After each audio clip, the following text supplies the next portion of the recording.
What's up, everybody? Thanks for watching today, baby. Ooh, baby. All right, guys, it's time for the Wednesday live stream. Remember that the Wednesday live streams are long form videos.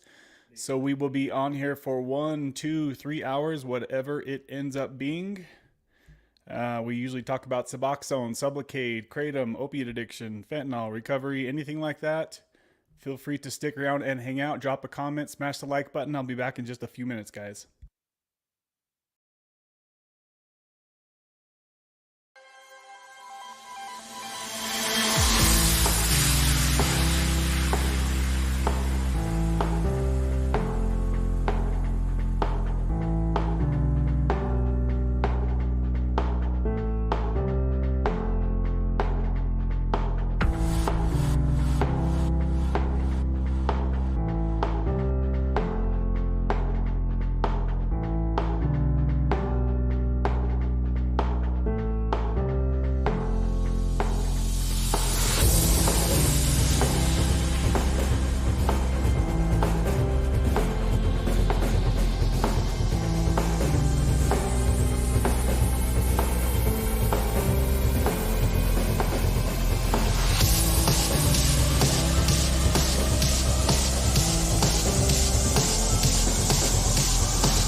How's everybody doing? How you doing? How you doing? Please say hello. Please say hello. Don't be shy. Don't be shy. How's everybody doing out there? Just Peachy earlier says hello. Hello, Just Peachy. How are you doing?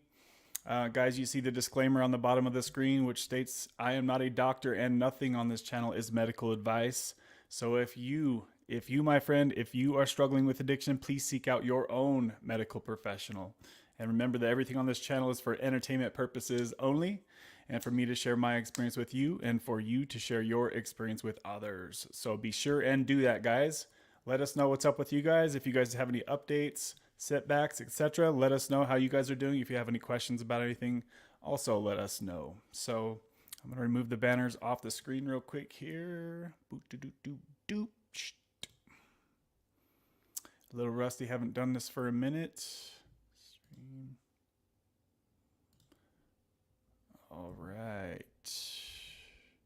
And I'm going to throw the sponsors of the week up on the screen, and I'll leave them up there for the entirety of the show. So shout out to the sponsors. I appreciate y'all. And let's see who is in here. Tara, what's up? How you doing, Tara? How's your new journey going? Have you started that yet? Let us know how that's going if you could. Let's see here. Mislead period says, just stopping by. I'll be in and out. All right. Mislead period. Thanks for stopping by and saying hello. I appreciate that. I don't think I've ever seen your name on the channel before. Must be a new person. Tara says, hey everyone. How you doing, Tara? Give us an update on you if you can. I'm not sure if you've started that yet. How you been, Tara? Any updates with you? Haven't seen you on a live stream for a minute, it seems like. Hopefully everything's going well with you, girl. Slow Mo is in the house. What's up, Slow Mo? Good to see you, buddy. How you been, Slow Mo? How long have you been off Suboxone now, Slow Mo? If you could let us know. I know you went through the withdrawal a little while ago. I think it's been, gosh, it's probably going to come up on a month here soon, right? Time just goes so freaking fast with this stuff. Let's see. Tara says, "Hey, Peachy." Let's see. Yo, Slow Mo. D Rock, what's up, D Rock? Good to see you in here. Are you the one that recently got D Rock? Are you the one that's going to get Sublocade, or are you the one that got Brixadi? There was somebody. No, it wasn't D Rock. It was somebody else. There was a guy that had like 350K subscribers that left me a comment. I'm gonna read that right now. And he was talking about Brixadi, and so I told him, I'm like, dude, we need to have you on the channel. I need to ask you some questions because I know there's gonna be a lot of you guys that have questions about Brixadi. So I wanted to get, he's recent into his first shot. So I wanted to get some information from him. And also, he was kind of talking about a little bit of complications he was having. And I wanted to talk to him about that. Let me see if I can pull up his comment and I'll read that to you guys real quick and let you know what he said. Comments. Here we go.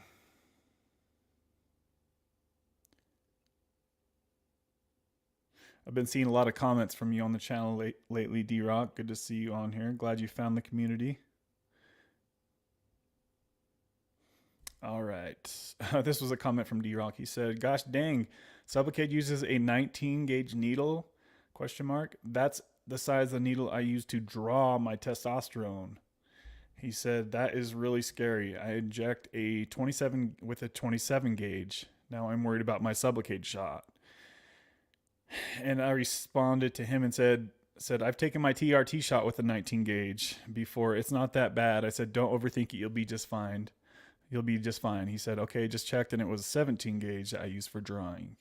And hell nah, that thing is massive. But I guess it only being subcutaneously isn't that bad as full on intramuscular. Yes. So I mean, either way, dude, like it's seriously, it's not nearly as bad as you think. And even if it does hurt, I mean, it's going to hurt. It's going to feel like you get stung by a bee. That's the best way I can explain it. It just feels like you get stung by a bee and you're in and out of there in 5 minutes and that's it. Like you don't think about it anymore. You don't feel it anymore. You're golden. So I know that you said you're going to get your first shot next month. So let us know how that goes.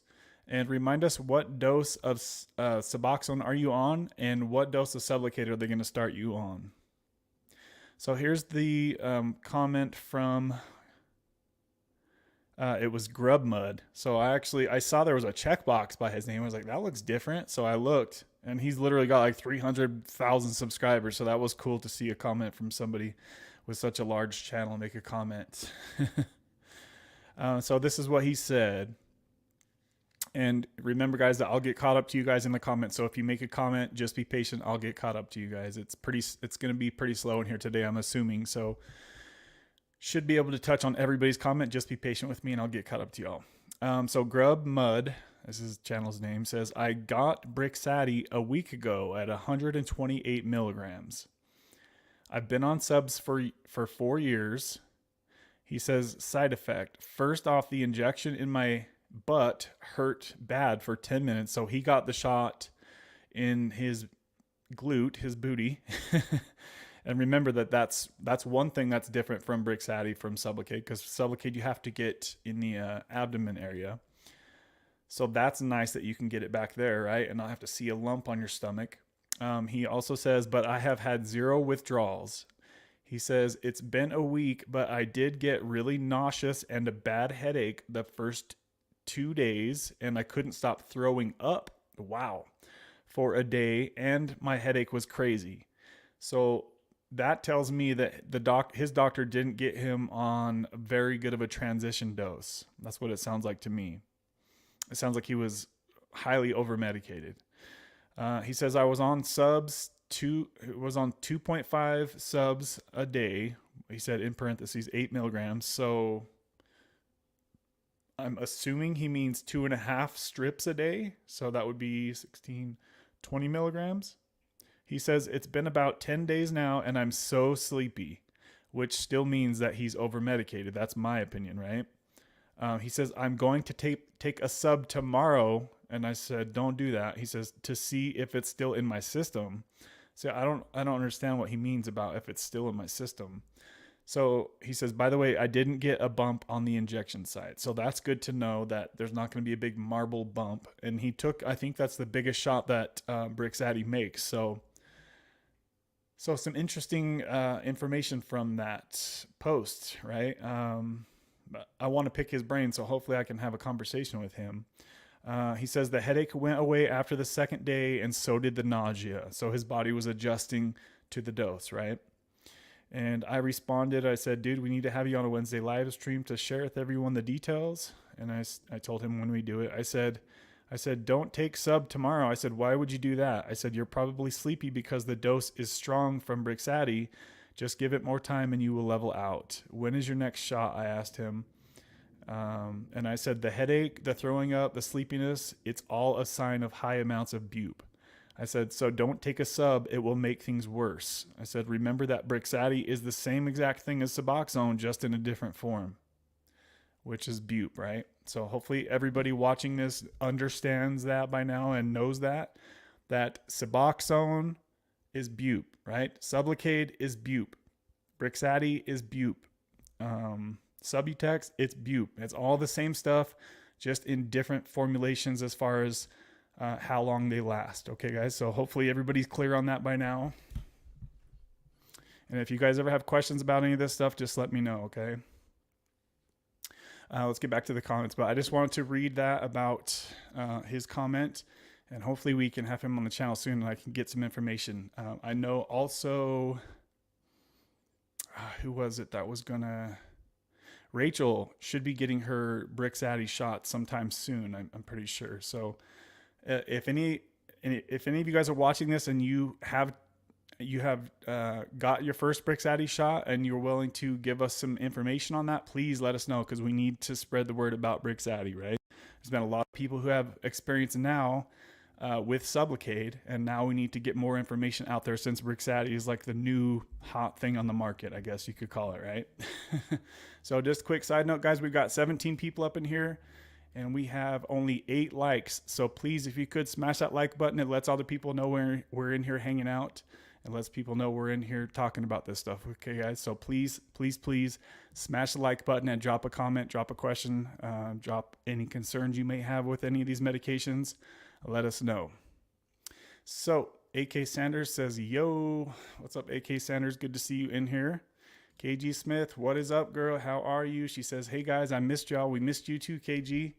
We didn't see you on the last live stream, but it's been great to see you hopping in here today. Hopefully things are going well with you and the mister. How's Jeff doing? How are you doing, KG? If you could give us an update on both of you guys, I would really, really appreciate that. It's been fun to follow along with both of you. Tara says, dude, update. I had my first ketamine treatment. I've had 4 functional days so far, and I'm feeling great. It's a true blessing to be functional again. Next treatment is in a few days. Yay! Woohoo! Good job, Tara. That's awesome. It makes me very happy to hear. I saw a video not too long ago. You'd mentioned you've been kind of struggling a little bit lately. So I'm really glad to hear that things are improving for you, Tara. And make sure that you let us know how that goes for you and keep us in the update as far as how that's working out for you. What is it is it like give us more information. Is it something that you take every day, Tara? Or is it something that like because I know you said you get the next treatment in a few days. Are you taking like where they put it in your veins, or do you just do it at home, or how does that even work? I don't know much about it at all. But Tara should have experience with ketamine here soon, guys. So I know that a lot of people are curious about ketamine. So we'll probably have her back on the channel in the future. She's been on here before a couple times, but we'll have her back on the channel in the future, and she'll share with us how her ketamine experience has gone. Okay, so hang tight for that. Hang tight for that. D-Rock says, yeah, December 1st, Sublocade first appointment. So awesome, dude. Awesome stuff. Yeah, hopefully you left in the comments what the transition doses are. D-Rock. If you haven't yet, please post that. But if you have, I'll get to the comments, or I'll get to that comment soon, okay? So I'm about 10, 15 minutes behind the comments, guys. I'll get caught up to y'all. Just give me a moment here. Slow-mo says, been sub-free for a whole month, Kev. Awesome, dude. You are the man. You are the man. Slow-mo did a pretty rapid taper, and then he got off. So he's been kicking butt. Very, very impressed with how you've been able to do that. I know he's rocking with the Jesus power. So it sounds like obviously he definitely helped you through with your rapid taper and jumping off of Suboxone. So really happy to see that, Slow-mo. Still Hate Golf says, I can answer any questions about Brixadi. Oh, have you been on Brixadi? Awesome. Yes, we need some information. How long have you been on it? What were the transition doses? Do you have any side effects? I have a lot of questions if you're on Brixadi. Tara says, I've been struggling in a depressive episode for the past month or so. Since the treatment, I am totally functional. Finally. Well, that's incredible, Tara. That's really incredible. I know that you've been struggling with things like you just mentioned there, but it sounds like, wow. I'm glad that they were able to finally figure that out, because I know there was some things kind of fighting you on letting you get started with the treatment, but it sounds like you ironed out those issues, and things are good from here, hopefully. Obviously, everyone's going to have hard days here and there, right? But generally speaking, as long as you're doing better than you were, then that's a huge improvement, right? So Slow-mo says, praise God. So happy for you, Tara. That's wonderful. Keep up the hard work. I think you're doing great. Let's see. So Golf says, ask me any questions about it. No, not on it. So I guess I'm confused. Golf. I'll just call you Golf. So you're not on it? Have you been on it? Or I'm wanting to hear from people who have experience with Brixadi, I guess is what I'm trying to say. Are you a doctor or something? Or if you haven't been on it, I don't know how you would have much information on it, or unless I'm missing something.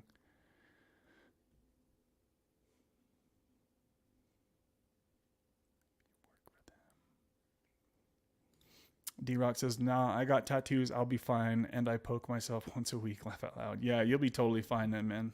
Totally fine. So Golf says, maybe work for them. I don't understand. Do you work for somebody who gives Brixadi? Is that what you're saying? I guess I'm a bit confused on you, Golf. Give me some more information though, if you can. KG says, I'm so glad your treatment is working, Tara.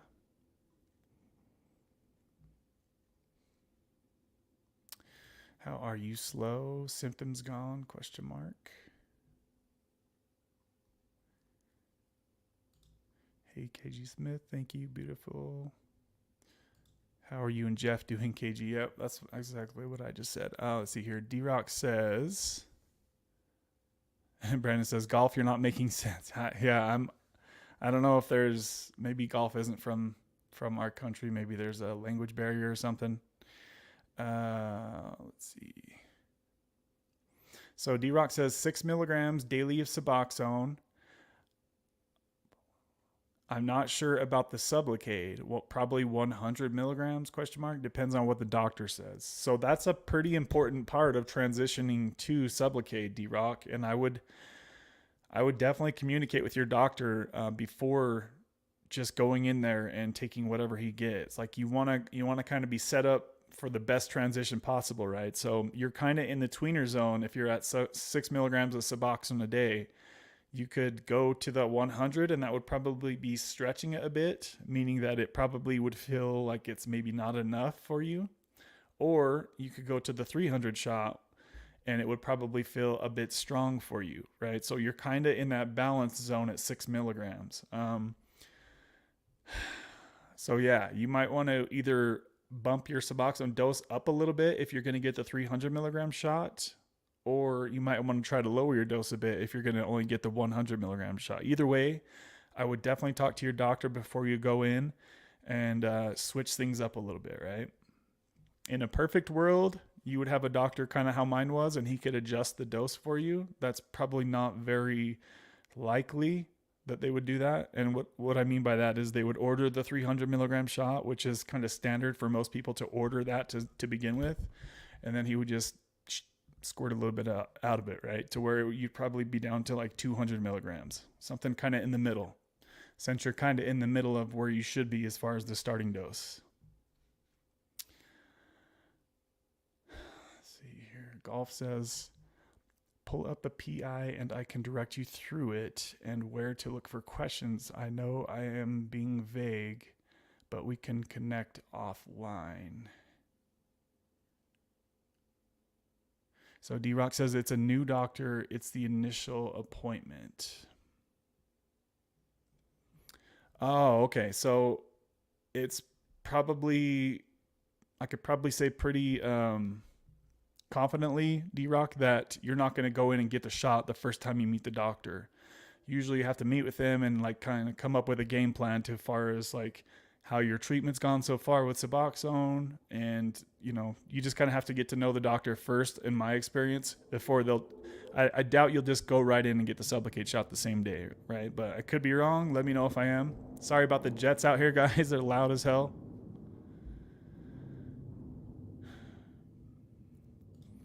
KG says, wonderful slow.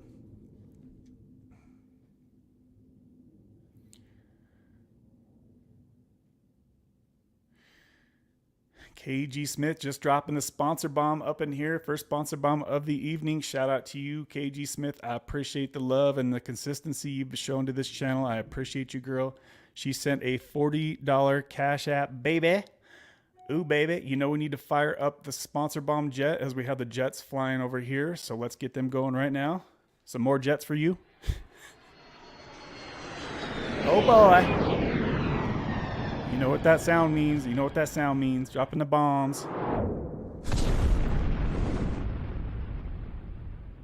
KG Smith, shout out to you, girl. She says, my favorite cheer coach. Yes, always cheering you on, KG. I'm really proud of you and how far you've come. Did I miss the comment about Jeff? I swear I saw it pop up somewhere. Where the heck did it go? Let's see. Let me scroll back. I don't want to. It was something about 30 milligrams. I saw it pop up, but no, I don't see it. Let me scroll back through these comments real quick here. I appreciate you, KG, for that sponsor bomb. She's always showing massive love. And as you guys see her name scrolling across the bottom, her and Kimmy B are always the sponsors of the week up on this channel. So I appreciate those ladies greatly. Also, I haven't seen Kimmy B up in here yet. Hopefully she's having a good day and everything's going well for her, whatever she may be. Kimmy B. So Slow-Mo says, just dealing with a few days here and there of slight depression, but I always come out of it. So since we just had the sponsor bomb go up, I'm going to shout out the sponsors of the week. They are scrolling across the bottom of the screen. And as you see there, it is KG Smith and Kimmy B are the sponsors of the week. Once again, shout out to you ladies for showing the love to this channel. They've been showing love to this channel ever since they found the channel about, 6 months ago now? Time's flying, so I kind of forget how long it's been now, but it's been a while. So shout out to you, Kimmy B and KG Smith. Also, Kingdom Within's been showing love to the channel again lately. Shout out to you, Kingdom Within, if you see this on the replay crew. And also Mama Cindy was showing love with the sponsor bomb on the last Wednesday live stream. So guys, remember that your donations are what make it possible for this channel to grow. This live stream will never be monetized. YouTubes would be like, nah, don't even try it, son. So as you see on the screen, it says, if you value this channel and you would like to show your support, you can do so at the Venmo or the Cash App links that are on the screen now. I appreciate everybody who has sponsored this channel in the past. It really means a lot to me, guys. I really do appreciate y'all for showing the love. Let's get back to the comments here. We've got 17 people in here and we've got 18 likes on the video. So I appreciate y'all who have smashed the like button. Remember, guys, that the likes are free. So you can go ahead and bang that baby out and get that puppy over 20 likes. I would appreciate it if you haven't yet done that. And let's get back to the comments. So currently, guys, I'm about 20 minutes behind the comments, but I will get caught up. I will get caught up. Be patient with your guy here. And I just wanted to apologize for last week, guys. I was extremely, extremely emotional, like talking about Luke and him recently passing and stuff. It was really hard to talk about that, and I was definitely not expecting to get on here and be a crybaby like that. You guys will probably never see a tear from me again. That's the first time I've ever cried on this channel in 5 years of making videos. So I just wanted to kind of apologize. I had to turn the stream off for a minute because I was being a little bald baby. While I'm on that topic, has anybody seen the obituary for Luke? I still have not been able to find that. And he passed, what, like a week and a half ago now? Has anybody seen an obituary for Luke? Is there anything on Facebook somewhere for him? I still haven't seen anything like that. All that I've seen is the video that his girlfriend has made, a couple of videos that she's made, and that's about it. And then a couple other YouTubers have made videos talking about it. But as far as like seeing an obituary, I haven't seen that yet. So if anybody has seen that, please let me know so we can share that with the community. Tara says, I thought you did great last week, Kevin. It was a very emotional topic. I think you're very brave for being authentic with us. Thank you, Tara. I appreciate you, girl. Don't apologize, Kevin. You're so kind-hearted. Thank you, KG. Appreciate you, ladies. Always sweet to your boy up in here. I was definitely not expecting it to go that way last week. I'll just say that, as you guys could probably tell. I was a little cuckoo for Cocoa Puffs. And it was really hard to talk. I mean, gosh, at the first part of the stream, I spilled a whole damn bottle of water all over myself. Like, I was like, boy, this is going to be a doozy stream for sure. And then that happened. The Grub Mud dude is here. What? I don't see him. Where is he? Did he just post? Let me scroll up. Oh, he is. What's up, Grub Mud? Are you still here? He says, first time. Not bad at all. Shout out to you. So, Grub Mud, we were just talking about you a little bit earlier, and I read your comment that you made on my page. Grub, if you have a little bit, are you able to hop on here on the live stream and chat with us about how your Brixati has gone so far? I would really appreciate that if you could do that. And you don't have to, if you don't want to be on here with the camera, you can just do audio only. Let me know, Grub Mud, and I can throw you a link if you can make that. Thanks for pointing that out, D-Rock, because I'm kind of bouncing back and forth between the live comments and the older comments. So I'll watch for the newer comment from Grub Mud to pop up. Let me know, man. I can send you a link real quick if you can hop on here and chat, because there's not many people out there that have Brixati experience. And if anybody out there like he just recently got that, it's like a really important time for us to talk about how that transition has gone. So just let me know if you can get on here and chat with us for a little bit. Slomo said, just dealing with a few days here and there of slight depression, but I always come out of it. Whitley's Word says, is anybody having problems with their pharmacy finding Bupe products? I'm still taking Butrans film strips. My pharmacy couldn't find it anywhere. Are any of you guys having issues with Suboxone or any other Bupe products? Let her know, because it sounds like I've heard that from a couple other people as well. And I know that that's pretty scary, right? But there should be some different types of options for you, whether it's like the generic or the name brand stuff. So yeah, let us know if any of you guys have had problems like Whitley just said. So KG says, no RLS slow-mo. I just want to take the Sublocade for a few months and be off. I'm not trying to trade a film for an injection. It's been 13 years. I'm done with Bupe. It ruined my damn life. So yeah, I mean, I would say definitely don't go for the one and done type of thing, D-Rock. I don't think that's very realistic. Some people have done it. It's just not very realistic in my experience, in my from what I've seen and talked to other people about. So there's Rachel right there. Rachel, we were talking about you earlier too, saying that you're going to get Brixati soon. When is that happening again, Rach? If you could let us know. There's somebody in the comments right now who just took their first Brixati shot, and that's Grub Mud. I'm trying to see if he can hop on here on the live stream and chat with us so I can pick his brain about a few things. Let me know, Grub, if you're still in here, let me know. So Whitley said, my doctor called Rite Aid and had one box that someone had not picked up. They can't find more Butrans anywhere either. What the heck? Yeah, that's really scary. Yeah, it's times like those when you kind of wished you had like stocked up a little bit, right? Because I know some of y'all out there got boxes and boxes of Suboxone. Some people been hoarding this stuff. And then some other people are out there like they're running out on the day that they get their prescription. That's a really uncomfortable spot to be in, right, guys? That was always my fear with supply chains, Slow-Mo said. What's up, Brands Recovery? Good to see you, brother.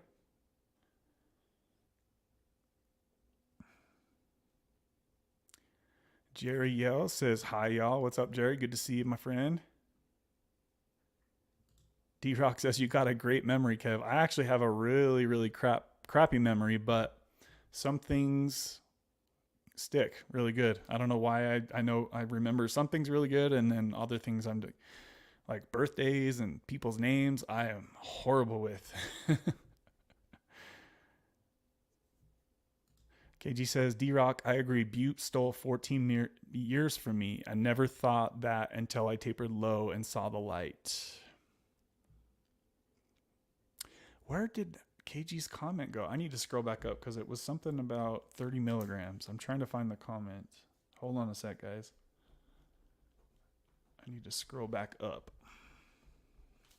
So we're at 322. KG, where did your comment go? Scrolling up, looking for KG's comments. Hey guys, oh, that was a long time ago. What the hell? I swear, unless you deleted, did you delete that comment, KG? Scrolling. 322. Maybe it's just coming up further. Maybe I saw it on the live stream. She said Jeff is down to 30 milligrams. Okay, so how's Jeff doing? Is he just totally fine? No issues with getting down to 30? Watch, I bet her comment will pop up now that I'm scrolling down. So Brandon says next Sublocade shot is tomorrow for me. Awesome, Brandon. Are you getting the 100 or the 300?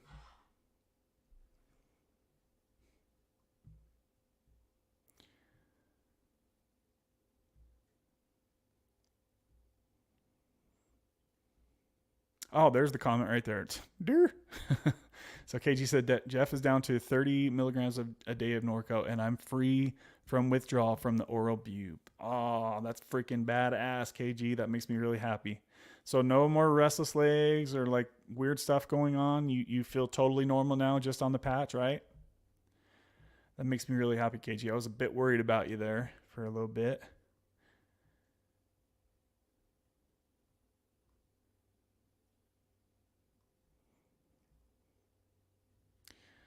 I think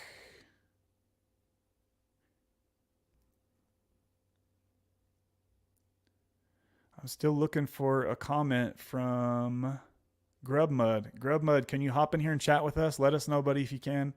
And like I said, you don't need to be on here with the video. You can just do audio if you don't want to show your face. That's all good. But I really want to talk to you about Brixati. If you can, Grubmud, let us know, buddy. If you're not comfortable with doing that, that's okay too. Just let me know. But just want to know that you're doing okay. Hopefully you see my comment that I responded to you about not taking the Suboxone. Not sure if you've done that yet or not. If you've seen that comment, let me know, Grubmud, if you could. He says I just got Brixati.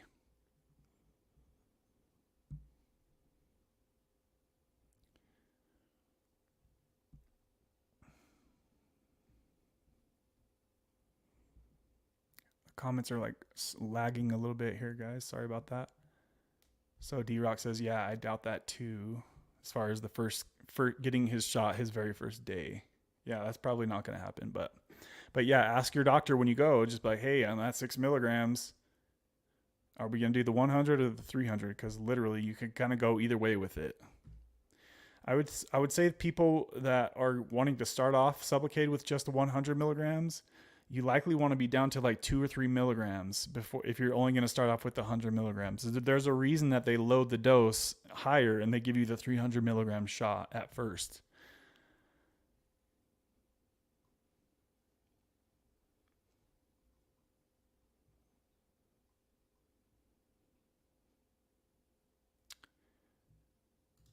D-Rock says, golf, are you an NPC?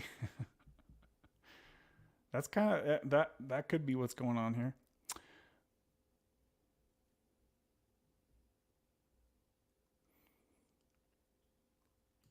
So D-Rock says, that's why I got to get off Bupe. I don't cry. My emotions have been dormant for years. Yeah, definitely. That can be the weird thing about that though is like you see people like Nicole on her channel. She's been balling since day one, and she's been on all sorts of different doses of Suboxone, right? So it doesn't numb everybody's emotions like it does a lot of people. I would say I feel like most people do have their emotions numbed by Suboxone, right?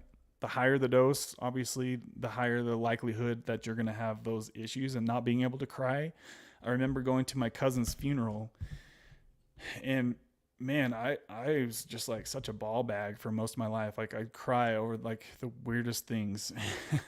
But I didn't cry at my cousin's funeral, and he committed suicide with a shotgun, right? And it was my favorite aunt, and just seeing her so devastated, and I still didn't cry. And I was even talking up there in front of my whole family, like, and I still wasn't crying, right? So, and I definitely can say almost 100% sure it's because I took my Suboxone dose an hour or two before, because I knew I was going to be an emotional wreck if I didn't have that, right? So Tara says, I thought you did. Oh, I already read that comment earlier.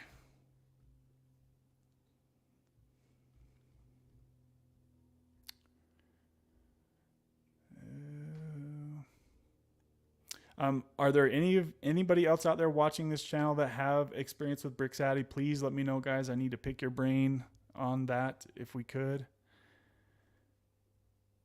Why are the comments like jamming up on this screen? Come on now. I'm going to put this in here, test. Oh, it seems like that worked. So we've got 15 people in here hanging out, guys. We've got 19 likes on the video. Please smash that like button. Get that puppy over 20. I'd appreciate you. Get that baby over 20. And I am about 14 minutes behind in the comments. So D-Rock says, the Grub Mud dude is here. Yeah, I think he took off. I think he just stopped in and said, what's up? I think he took off, unfortunately. I was wanting to chat with him, but I think he's gone. Last week was a great stream, brother. We were all dealing with the loss. Thank you. I appreciate that, Slow-Mo. It was definitely a challenging one for sure. D-Rock says, the feelings come back strong once you get off. I've been feeling all the feels. Laugh out loud. Do you feel like, Slow-Mo, do you feel like your emotions have kind of regulated back towards normal? Are you still like kind of overly emotional even after being off for a month? Let us know how that is for you, Slow-Mo. Yeah, Slow-Mo, one time I stopped taking subs for 7 days and I was very emotional and music was amazing, but I couldn't take the withdrawal anymore, so I went back on. Yes, that lines up exactly with how it's been for me in the past when I would get off of Suboxone. Exactly the same way.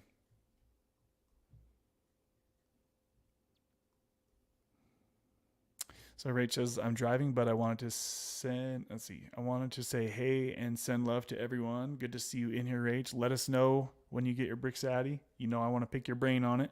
She says the 18th. So in 10 days, Rach is getting her first Brixadi shot, guys. So we will have information for people who want to know about Brixadi. That information will be coming soon.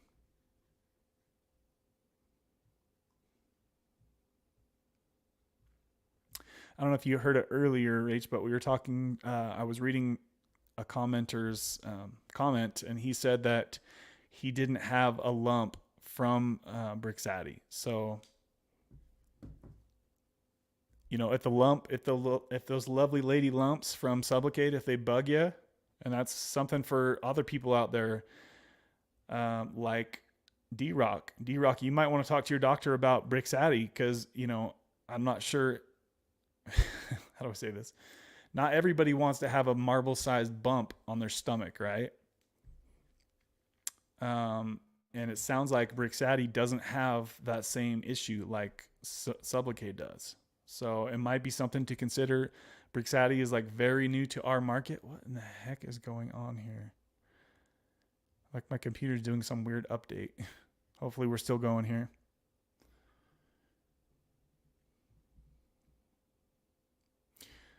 D-Rock, I feel you. I did that 2 years ago. It's amazing how numb it makes you.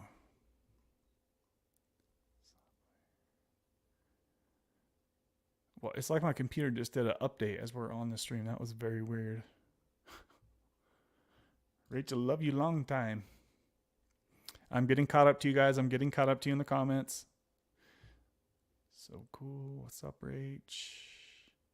I wish I knew someone who has weaned from the patch. Just want to know what to expect. KG, it really should just be like weaning from Suboxone in a way, right? In a very, I mean, a little bit different, but overall, I would think it should be just the same as tapering Suboxone in a way, right? It's not going to be as instantly noticeable since the patch is like, the long, around the clock, low dose type of situation. It's not kicking in as soon as you take it type of thing. But as far as like how you feel on a day-to-day basis, it should kind of just be like when you would taper your doses from higher doses in the past, right? You feel off and maybe irritable for a week or so. It's different for everybody as far as the timeline, maybe a week or two. Usually for me, I would almost always readjust to the next dose after like 3 to 5 days. Maybe some uncomfortable nights sleep. Maybe you're sweating a little bit in your sleep.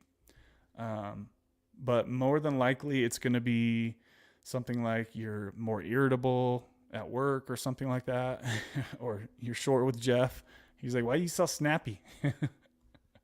Maybe something like that is kind of what I would think. But probably maybe mess with KG if when you start tapering the patch, maybe consider doing what I had talked about in the past and leave the old one on for a couple days and then peel it off, right? So you kind of have both of them on, even though the older one is gonna still be just giving you just a tiny bit due to the half-life. Maybe something like that, or you can try just doing it regular and just swapping them out and seeing how you feel, and then next week you're like, that was a little bit too hard. I'm gonna leave the other one on for a couple more days or something like that. Hopefully that's making sense. Hey everyone, it's been a while since I caught a live stream. I saw a couple clips last week. Very sorry to hear about your friend, Kev. Condolences to all that knew him. Thank you, Anthony. I appreciate the comments. Good to see you back in here. It's been a little bit since we have seen you, as you just mentioned. But yeah, it was tough. A tough live stream last week for sure. And yeah, it just sucks to lose somebody especially who is kind of like in the same category of videos as we are here on this channel, because there's not a lot of channels that talk about this stuff, right? There's a few of them. There's not a lot of them. And just like when Rock and Roberta passed away, like she was basically, her and Nicole were like the main Suboxone channels on YouTube, right? And then boom, she passed away, and then she's gone, and then it's just a huge blow to such a small community, right? Starting to make me a little bit emotional again. I better start talking about something else. Shauna says, I still want to do Sublocade, waiting until new insurance in January. Shauna, maybe consider talking to your doctor about Brixadi. It might be cheaper and might be easier for them to get sooner. If you're considering switching to Sublocade, I recommend you guys talk to your doctor also about Brixadi and see what they think about that.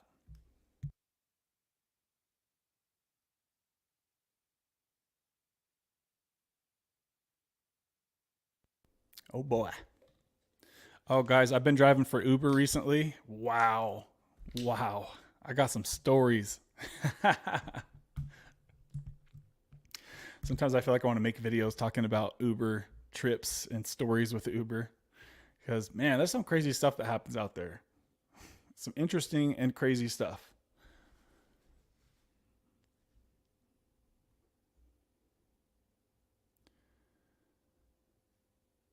Rachel says, Tara, Slow-Mo, KG, Kev. Hope I didn't miss anyone.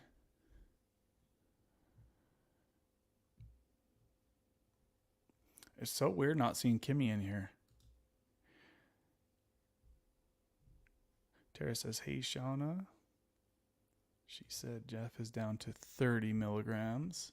So currently we're sitting at about 15 minutes behind the comments, guys. I will get caught up to y'all, so just be patient with me.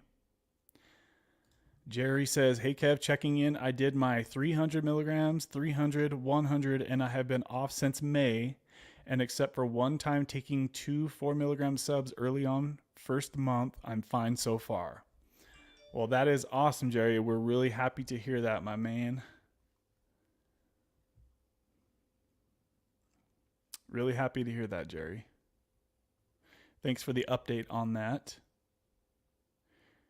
Great to hear, Jerry. No issues for Jeff other than a few sweats at night. Okay, cool. So yeah, I would say for Jeff next, 25 milligrams is the next step down from 30 is what I would say. And should just be wash, rinse, repeat, right? Is that you, Izzy? Should just be the same thing over and over, just like when you guys taper Suboxone, right? You have whatever's going to happen, and your body adjusts to the dose after 3, 4, 5, 6 days, whatever it ends up being.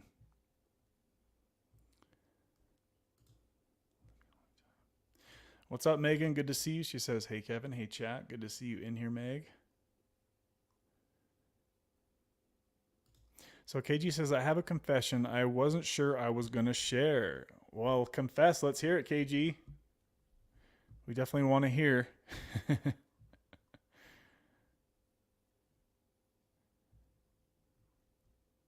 She said, Tara says, what is it, KG? These are my confessions. Reminds me of that Usher song. I got to go, but I'll be sure to update you in a few weeks. All right, D-Rock, you got this, my friend. You got this. Make sure you keep us in the loop as far as the dosing goes. And like I said, talk to your doctor about the doses and get that figured out before you go in for a surprise.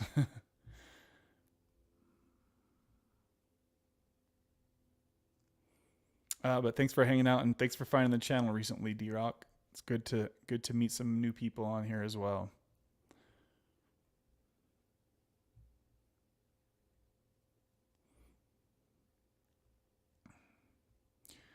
I'm trying to get caught up to you guys. I'm scrolling. Anthony says, I finally reached my doctor and my psychiatrist. Unfortunately, neither will offer Brixadi. Seeking other routes to get off my oral dosing, but beginning to think cold turkey is my only option at 2 milligrams. What?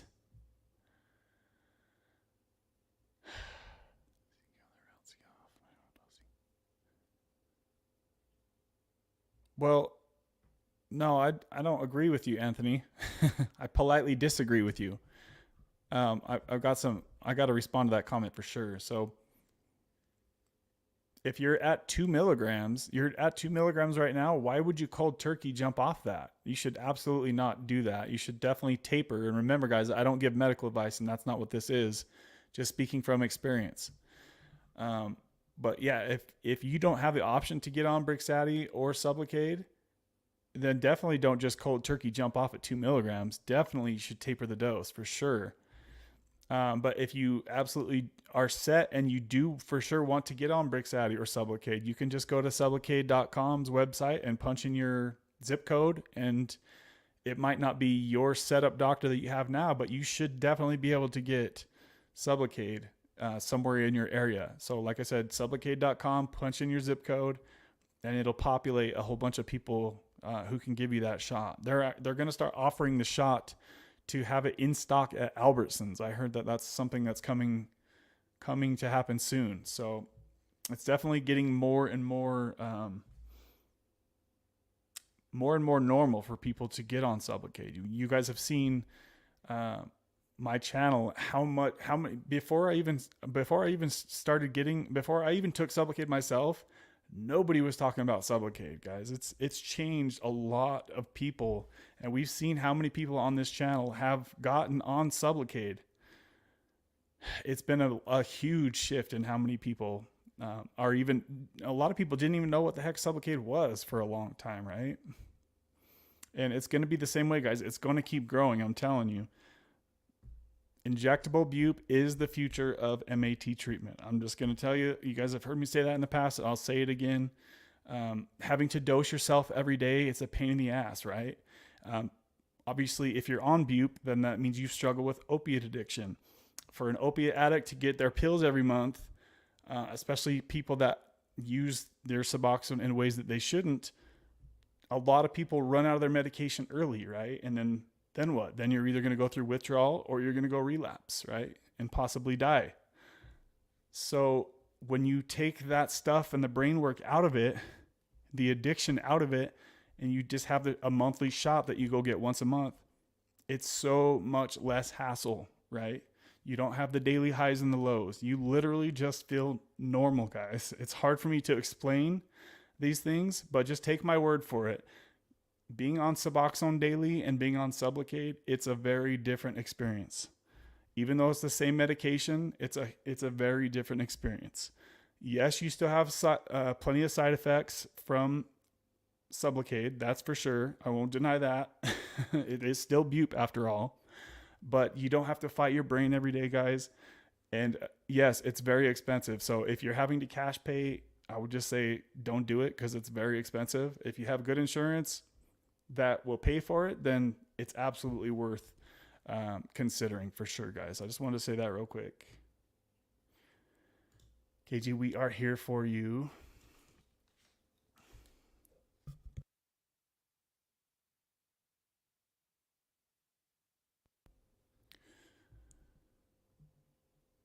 Slomo says, I'm still overly emotional most days, laugh out loud, waiting for it to even out. Yeah, and that's something that just you kind of have to wait for, right? It comes with time. But you should be trending to the right direction and feeling more normal. Slomo, can you tell that your testosterone is jumping up? Because it should be definitely jumping up. Once you get off Suboxone, your testosterone levels should pump up quite a bit.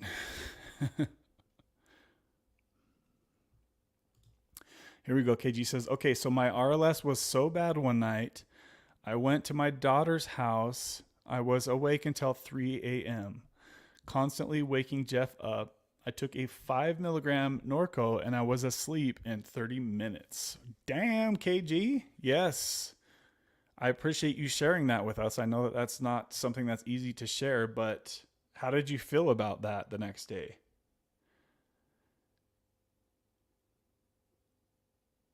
I mean, the RLS is no joke, guys. If you guys are out there and if you know what it feels like to have RLS when you're going through opiate withdrawal or kratom withdrawal or Suboxone withdrawal, it is like you're being tortured when you're trying to sleep. That's the easiest way you can explain it. It's like somebody's taking a little thumbtack and just pinching you in the legs with it. Stabbing you in the legs with it is what it feels like. It freaking hurts and it sucks and it's miserable. And after you just suffered all day, if you're going through withdrawal, the last thing you want to do is sit there when the world is at peace sleeping and sit there and suffer all night, right? So I understand why KG did what she did. She was being tortured in her sleep, right?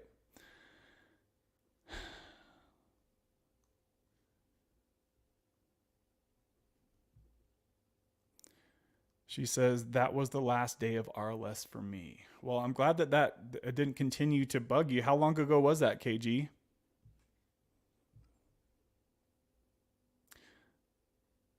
So it's amazing that just 5 milligrams is all it took for her to get rid of her RLS, right? Just that little small dose.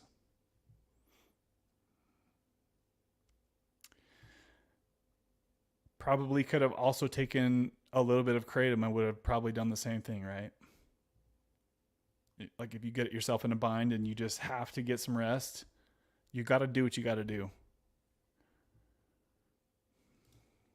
Thank you for trusting and sharing that with us, Tara says.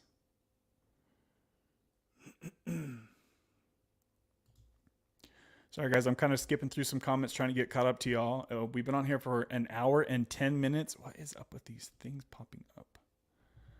Get out of here. We're at 22 likes on the video, and we've got 22 people in here hanging out. So if you're just stopping by, please smash the like. Let's get that baby over 25 real quick. I know we can do it. Let's other people know that we're in here hanging out, chatting, guys. So please do that if you haven't yet. There is a depot, but malleable. So Golf is talking about the Brixati shot. I'm glad you have relief, KG. You're still kicking butt, and I'm proud of you. So KG says, I hope that's not triggering for anyone. I have no desire to take those anymore. I just had to have relief.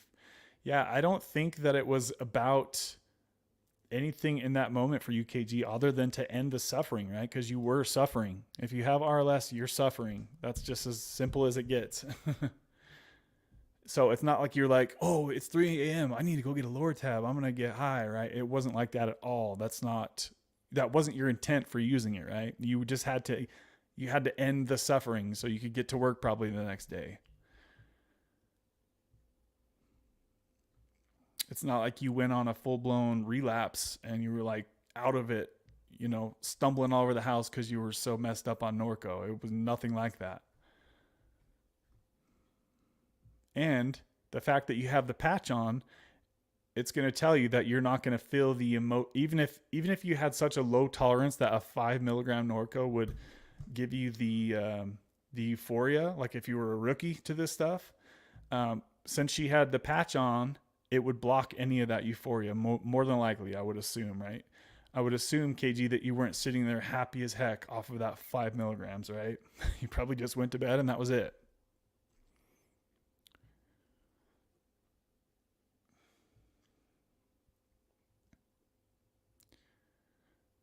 It's been tough, Shauna, and I know what you're going through, but there is a light at the end of the tunnel. You got this. Oh, I missed a comment. Sorry. I'm kind of bouncing around the comments here, guys. Shauna says, when I get really low, I have like zero motivation to even get out of bed. I don't know how anyone does this taper while having any sort of responsibility. I'm taking like under 1 milligram. And that's a really good comment, and it's tough. And that's why so many people suggest the long, slow taper, right? Quote unquote, because of that exact reason. She's down to 1 milligram or less. Yeah, you really have to slow the taper down. Most people have to, unless you're slow-mo, of course. He don't do nothing slow-mo about his taper. He should name his YouTube fast mo.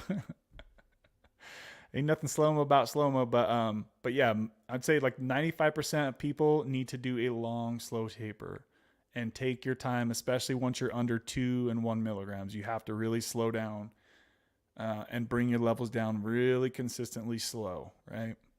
But it's really hard. Yeah, I get it. I don't know how anyone does this taper. Well, yeah, having to go to work and all that stuff, right?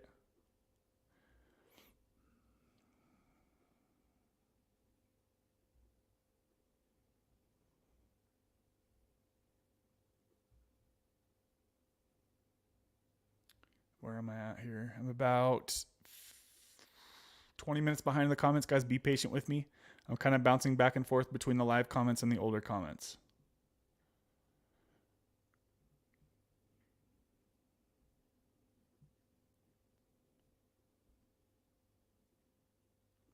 Looks like Marky Rizzo made it up in here. Good to see you in here, Marky.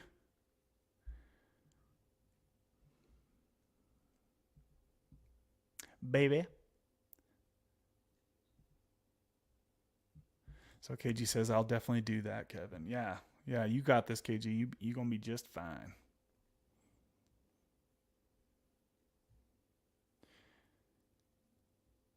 And that's kind of really the cool thing about where you're at and what you're doing, KG, is it's kind of like when I did Sublocade, right? Nobody knew anything really about it. There wasn't anybody really talking about it. And now, hopefully, you can share your experience with others as far as how the entire, like when you're done with Butrans, we'll do a video and you can share with other people. So other people who have struggled to do their own manual taper in their head with Suboxone, they can just have one more option, and that's the Butrans patch, right? Because there's not a lot of information out there about that, as you just said. And that's why it's so awesome that you're doing that. In a way, you're leading the way for a lot of other people out there who have struggled to taper off of Suboxone. So it really makes me happy to see that you're doing all this, KG. Because there's not a lot of people that have gone down that road. As far as in our country anyway. Like I said, and I think it's in the UK, a lot of people kind of have done that. But unfortunately, a lot of people over there don't watch this channel.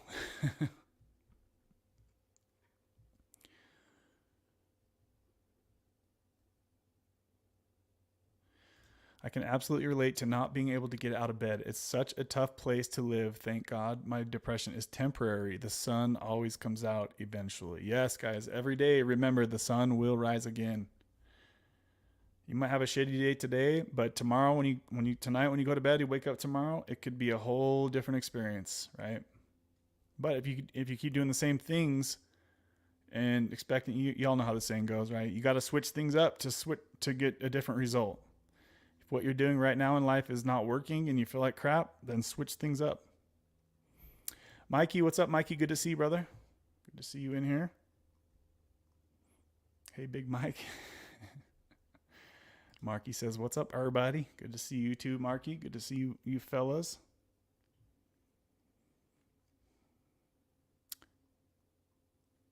So Slomo says, I'm about to start driving Uber, Kev. How are you doing with it? It's very interesting, man. It's very interesting. I would suggest watching some rideshare channels.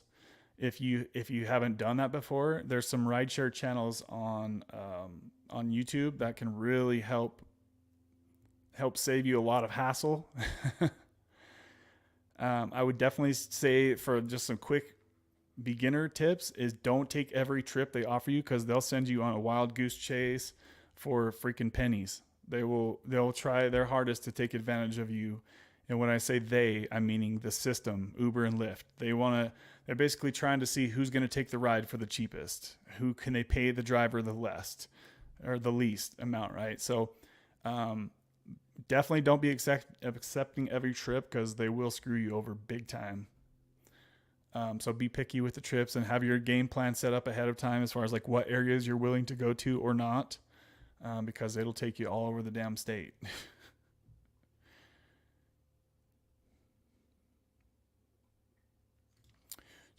Tara says, you're doing Uber? Right on. I did Lyft for a while. I'm still doing Uber Eats and Instacart from time to time. So I was actually thinking about trying Uber Eats. I've never done that one. I actually just recently got set up on Lyft. And I did my first 5 rides yesterday on Lyft. It was the first time I've ever drove for Lyft. So I'm trying to see what one is better in my area. It was weird though, because I did it back in, when was that? Earlier this year. I did it for I don't know, 3 or 4 months. And it's like, it's kind of fun in a weird way. I don't know why or how it would be fun, but it's kind of fun. But it also has a lot of cons too. A lot of things that really suck. I picked up a handicapped dude the other day. I showed up and he's in a wheelchair.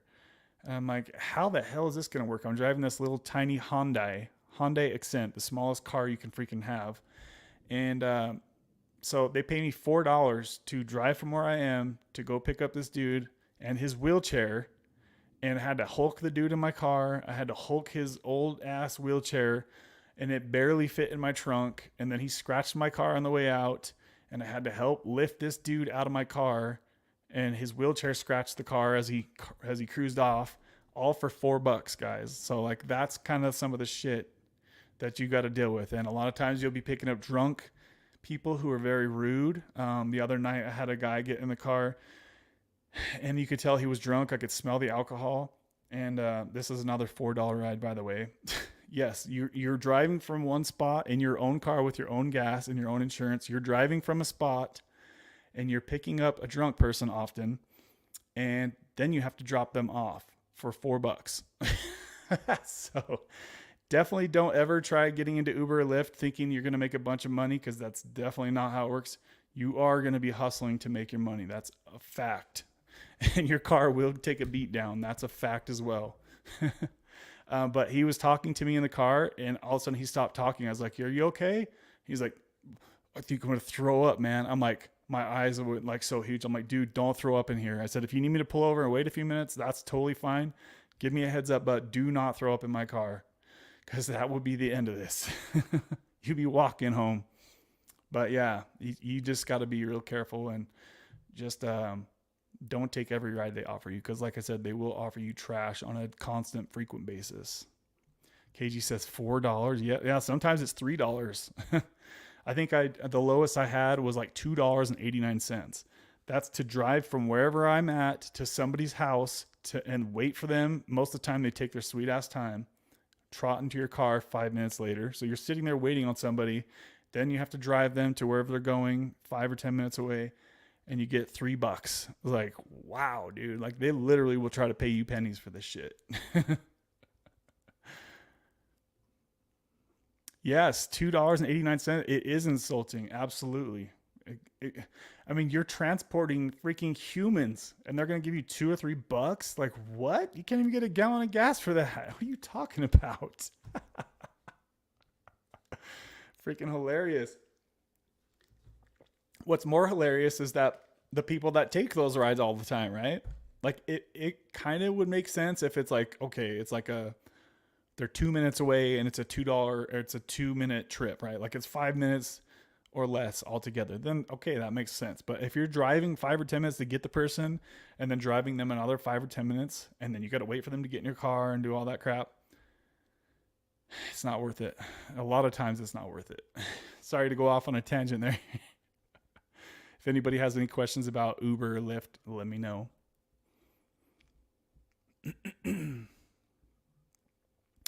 So Mikey says, "Big Kev, brother, I still have the Sublocade after 2 shots. He told me it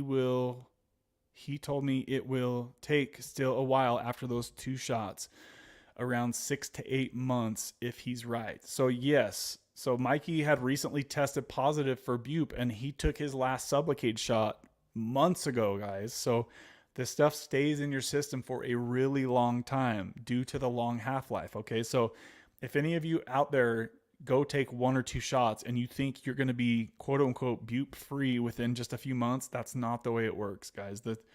It takes a really long time to cycle through your system. It's a very slow acting, and that's why you don't ever feel it. You don't feel it kick in. You don't feel it fall off, because it's such a slow, steady pace, right? It just keeps you normal.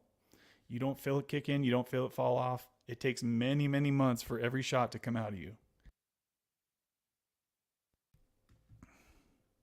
So Anthony says, "I know 2 milligrams is close to nothing." No, that's not true, Anthony. 2 milligrams is still a high dose of medication.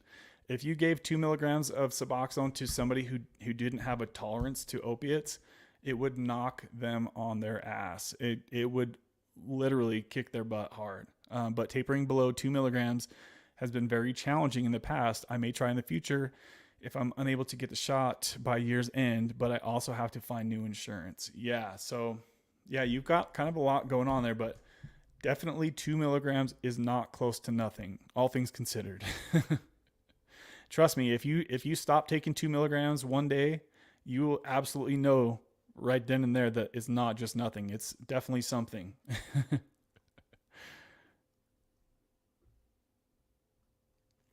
Brandon says, "Everyone share out Kevin's stream." Yeah, if you guys can share this with somebody that might benefit from this information or this channel, please, guys, share it out. I would appreciate that. Thanks, Brandon, for saying that. Every single one of you. We got 23 likes on the video. We've got 15 people still in here hanging out, guys. We've been on for how long now? Where's the little counter? Hour and 24 minutes. Shout out to the Sublocade fam, Slow-Mo says. Yes, I'm way behind in the comments, guys. Be patient with me. The lowest dose I was on was 0.5 milligram, but that was before my use escalated to IV. Ever since then, I've been between 1.5 and 2 milligrams.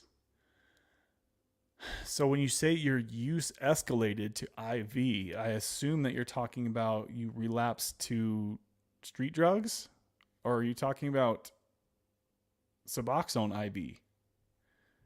Either way, if you're doing either of those things, yes, bump your dose up, guys. We've seen recently FMD overdosed and almost passed away, right? And so he raised his dose and he went and sought help, and now he's working with a doctor, right? And it can definitely help if you're doing things that way versus doing them on your own and trying to regulate your own dose. Like if you have the help of a doctor, and a doctor that you like, right? Not somebody who just wants to keep you as a customer for life. But to get the drug test and to be involved with somebody who can help keep an eye on you, right? Rather than just doing this stuff all on your own, that can make things a little bit challenging sometimes. But FMD raised his dose of Suboxone up because he was still having cravings. And I definitely suggest any of you who are out there, if you're on Suboxone and you're tapering and you're starting to have cravings, then just pause the taper, guys. If you need to bump your dose of Suboxone up, remember, this is not medical advice. I'm not a doctor, but talk to your doctor about raising your Suboxone dose if you're having cravings for street drugs, especially in 2023. These drugs will kill you like that. So if you need to raise your Suboxone dose and put your Suboxone taper on hold for a while, then do it, guys. Don't relapse. That's the number one goal of this channel, is to not have you guys relapse.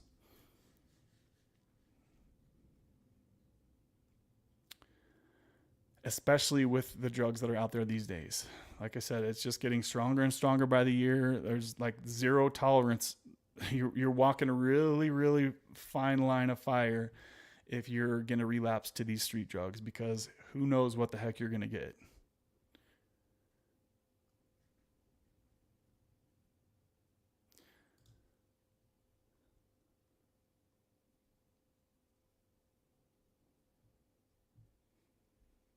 Golf says, still here.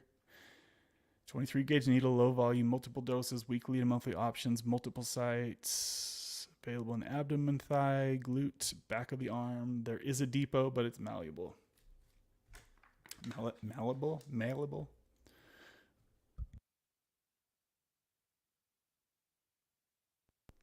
Oh boy. Boys got to do back and biceps tonight. I hit my legs so hard last week that they're still sore about 5 days later today. Wow. That's when you know you had a good leg day. Anthony says, I just want to live freely without the ups and downs of my dosing wearing off and kicking in. I've made it 5 days cold turkey before, long ago. I thought I was shooting heavy stimulants, though I was shooting heavy stimulants to curb the withdrawal. Yeah, that's rough. Yeah. I gotcha. Yeah, you want to feel as stable as possible, right? Slow-mo said, my T is definitely jumping. Brandon said, I hated having RLS. Anthony, sounds like you need to get on Sublocade. Yeah, if you're not in a position to taper yourself off of Suboxone, then you definitely want to talk to your doctor about Sublocade, guys, for sure, or Brixadi, right? But if you're ready to put this behind you, then obviously the fastest way off is to taper yourself, or do what Slow-mo did. Do like a kind of a rush taper and just jump off and suffer your way through if you can do it. But you'll find out real quick if you're really about it like that, right? Because when it kicks in, when the withdrawal kicks in, you'll find out real quick if you can do it or not. Because for a lot of people, they're like, no, I'm good.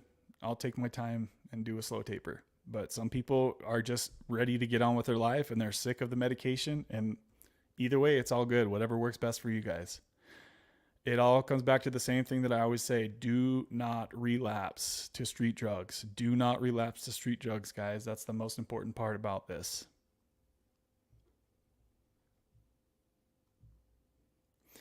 Brandon says, I hated having RLS.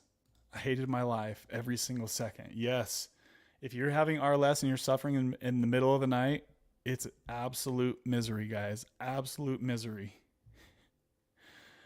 So I feel y'all if you're struggling with RLS. RLS feels like fire when I had that. Yeah, it feels like my legs are literally melting like in a fire. That's the easiest way I can describe it. Is it's like, dude, it feels like my legs are gonna freaking melt off in a fire. So let's see.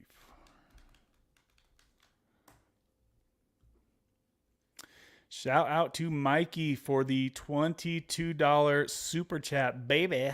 Where is it? How can I post that up here? Why is it not on my screen? Hold on, let me post that up real quick here, Mikey. Shout out to you, brother. I appreciate you. As always, Mikey is also a huge sponsor of this channel. So shout out to you, my brother from another mother. He says, Uber driver. Yes, you drive for Uber sometimes too, Mikey? Let me go ahead and fire up the sponsor jet for my boy, Mikey. Hook it up, hook it up. Fire him up, baby. Oh, boy. Mikey dropping the sponsor bomb with the $20 super chat. Oh. Shout out to you, Mikey. I think your Bears got another win in the other last week. Was it last week? My Seahawks took a big freaking L, though, getting their butts whooped by the Ravens. Wow. I knew we were going to lose. I didn't think it was going to be like that, though. That was hard to watch. Hopefully none of you guys had to see my Seahawks get beat down by the Ravens because it was an embarrassment. Poor Gino, man. He's been really going downhill lately. So since Mikey did the sponsor bomb, I'm going to leave his super chat up on the screen for a while as I'm just going to read through the comments here for a little bit. Where was I at? 404. All right, here it was. So Slow-Mo said RLS was hell, 100. So Brandon said, especially when I was going through H withdrawals. So yeah, the H withdrawals will kick in a lot quicker than Suboxone withdrawals, right? So Anthony says, sadly, Slow-Mo, I'm at 2 milligrams and my doctor wouldn't authorize a Sublocade shot less than 100 milligrams. From my underdosing, I would need to take 4 milligram daily before I could switch to the 100 milligram shot. So to that comment, Anthony, it's very easy to raise your dose from 2 milligrams to 4 milligrams. You could do that in less than a week, right? Or you can get creative with it, right? And hopefully you can read between the lines. Yeah, doc, I'm on 4 milligrams. They don't know what the hell you're on. Whatever you tell them, right? I'm not saying what I'm saying, but you know what I'm saying. There have been plenty of people. I have a good friend of mine in actual real life that I know. He went from 2 milligrams to the 300 milligram shot. He said it was way, way, way, way, way too strong, but he did it, right? So your body can adjust, but I wouldn't want to put that kind of stress, I guess you could call it, on your body to go from 2 milligrams to the 300 milligram shot. It could be really easy for you to bump your dose up to 4 milligrams. That's what I did. That's what I had to do, right? But I went from 4 milligrams to the 150 milligram shot. So my doctor ordered the 300, squirted half of it out, and gave me half of that, which was 150. But honestly, if I was at 2 milligrams, I would be like, yeah, I want that 100 shot, doc. I mean, it sounds like you've talked to your doctor about it, Anthony. So it sounds like you can find a way to do it. It sounds like your insurance just needs to work out for you. But you definitely don't want to start Sublocade at less than 100 milligrams, as your comment says. So KG said it was 10 days ago that she took that lower tab. Well, I'm glad that's behind you then, KG. Let it go, girl. Just let it go. You're going to be just fine. Slow-Mo says, I would up it if I were you. It sounds like it would really help. Marky says, smack the like, please. Yes. Thank you, Marky. I appreciate that, brother. Wow, guys. I'm almost 30 minutes behind in the comments. I need to start speeding up. What? Brandon says, guys, I wanted to relapse today. Brandon, don't do it, my friend. You seen what just recently happened to our crew up in here. Luke and then FMD overdose too. Please don't do that, Brandon. Please don't do it. I thought, didn't you say earlier that you get your shot tomorrow? Just hang on till you get your next shot, buddy. You'll be all right. Don't do it, man. Don't do it. But you didn't, Brandon. Yes, Marky said. It took courage for you to share that, KG. I'm proud of you.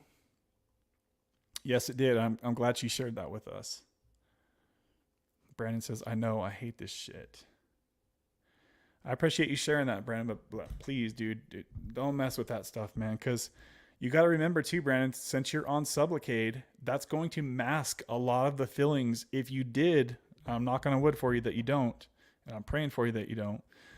If you did relapse and you've got Sublocade in your system, remember that Sublocade is going to block a lot of the feelings that you would actually feel, right, if you weren't on Sublocade. So that could really get you in trouble, right? Because just because you don't actually feel it when you're consciously awake doesn't mean that it's not taking the toll on your body that it would if you didn't have Sublocade. Does that make sense? So I was like, just because you're not feeling it the way you think you should doesn't mean that your body isn't feeling that and that your heart isn't slowing down, right? And stopping, knocking on wood again.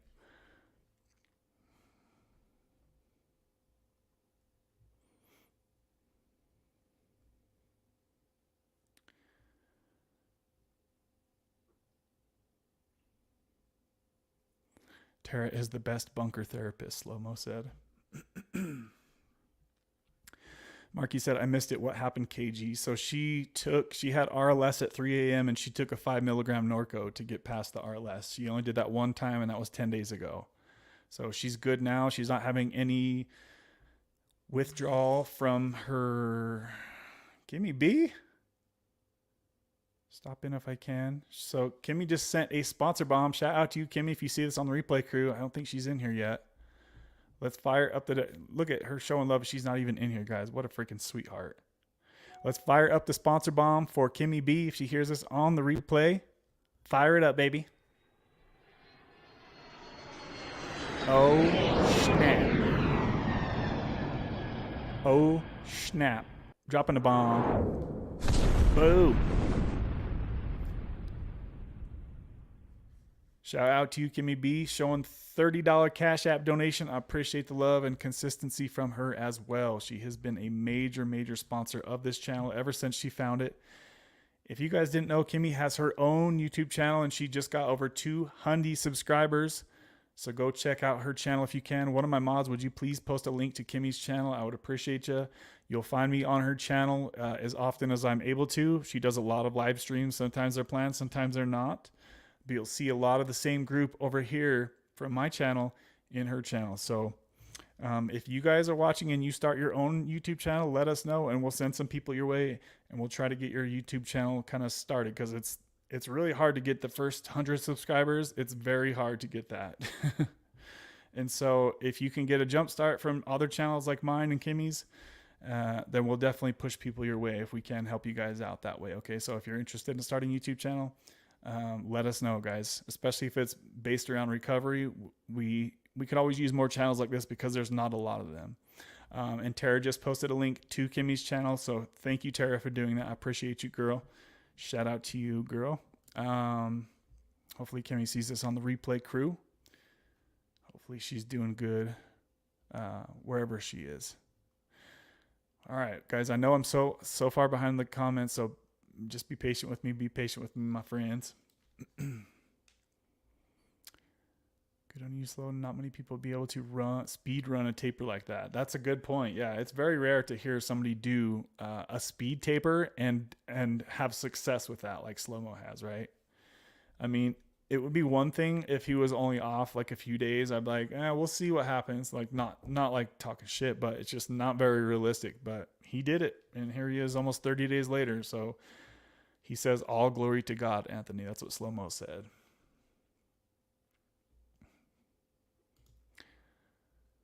Marky said, where's Kimberly? She said she may pop in later. Yeah, that's what she just said. So I'm sure we'll probably be on here when she hops in here. Hopefully she's able to make it. Tara, I fell asleep listening to your video last night. I have to finish it.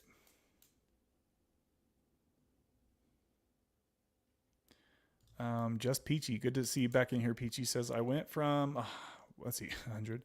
1 1/4 of 8 milligram sub tabs to 1 8 milligram strip a day. And I've noticed after a month that it may be a little strong for me. If I try to cut it down a little, I get really strong cravings. Wow, that's very interesting. So let's see, it went from 1.25 sub tabs.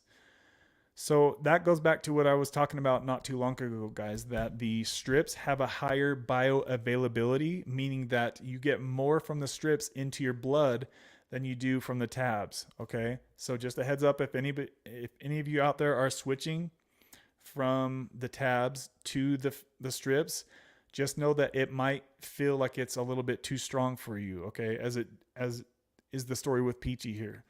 So it's just something to keep in mind. If you're going from the film to the tab, it might feel like it's a little bit less for you. Okay. From what I can remember, I think the bioavailability was a bit different. I was kind of surprised at the numbers. I can't remember off the top of my head, but I want to say it's somewhere around a 10% difference, something like that. So something for you guys to think about. If I cut it down. So that's really interesting. You say in one sentence, you say it may be a little bit too strong for me, but if you try to cut down a little, then you get really strong cravings. It sounds like you're kind of stuck in between both, right? But you should definitely, you get strong cravings for Suboxone or street drugs. I guess I should clarify on that because that kind of changes things quite a bit depending on what it is that you are craving and what it is that you could actually go get, right?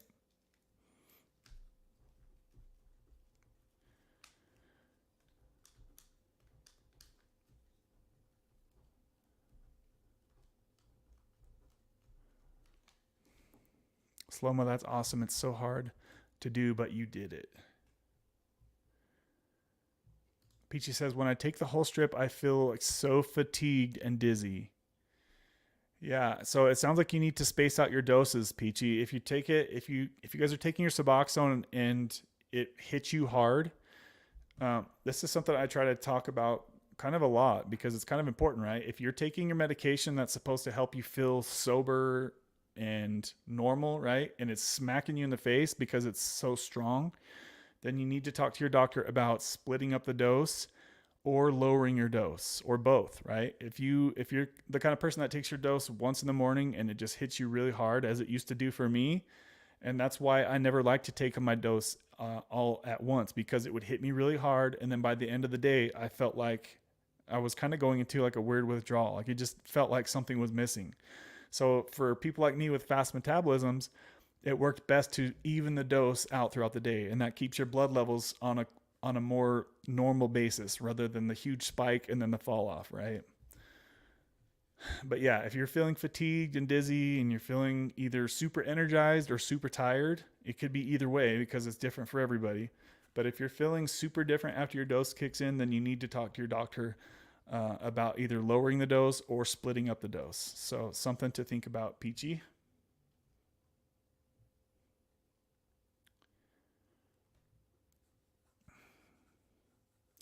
So Slomo says, I tried for years. I got on that Jesus taper and it worked. You know, that's something I was kind of thinking about.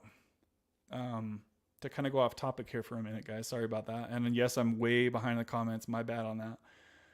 But you know what's so crazy to me? It's just like sometimes I've always kind of wondered because I haven't really had that close of a relationship with God or Jesus or whatever it is for you. It could be different for everybody, right? And just like thinking back and listening to Luke's videos over a lot of time, I mean, he said he'd been through like 20 or 30 rehabs, right? And all these different facilities, and he's tried methadone and Suboxone and this and that and kratom. And it's like, it sounds like it just sometimes makes me wonder what if seeking your relationship with God or Jesus or whatever that is for you, like what if that is really the thing, right? The only thing that could work. Like you could try this and you could try that and you could try, all the different medications that they have out there. But, if you don't have that connection with your source, then maybe you can't find your way until you try that. I don't know if you guys can relate to that at all, what I'm saying, but it's just like, dang, dude, like Luke tried so hard and he went through all these facilities and rehabs and tried all the medications, and every one of those still failed him. You know, it sometimes kind of makes you think, like, if all those different things didn't work and the addiction still got him, even after all how much time he was putting into it, dang, dude, that's scary to think about, guys. Like, this shit is fragile. Fragile. You really, if you're struggling with opiate addiction in 2023 to these street drugs, man, oh man, it's scary. It's a scary time. But it's interesting to think about, you know, all the different medications you can try, or maybe you don't need any at all, like Slow Mo just said. But I've just never really had that super deep connection. I've never really felt that close. So it's almost like, for me, it's like when I hear Slow Mo talking about comments like that, it's like I can't really relate to it because I have never experienced that connection with Jesus or God, right?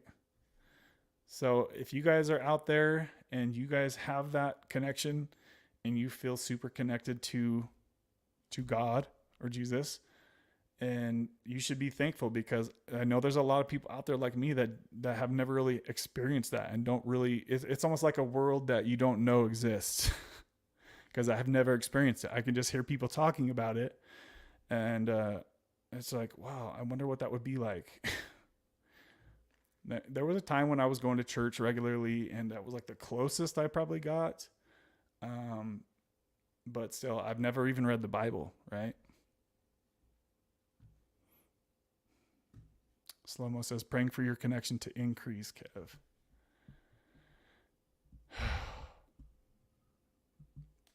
Yeah, it's interesting to think about that stuff. I appreciate that comment, Slow-mo.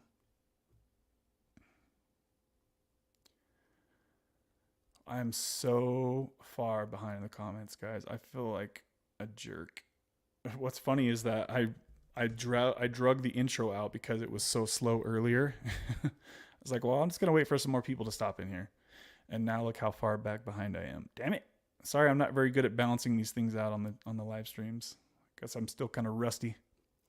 Shauna says, I've been praying a lot and I've been asking him to get me through it, and I think he will, but it's so hard. Yeah, I'm sorry you're struggling, Shauna. I know that you've kind of been struggling for a while with things, so just keep pushing, girl. Keep pushing. Hit the like, guys. Hit the like, Peachy says. Yes, we are at 27 likes, guys. Please, let's get that baby over 30. I'd appreciate it if we could. I know we're getting real close to that 30 mark.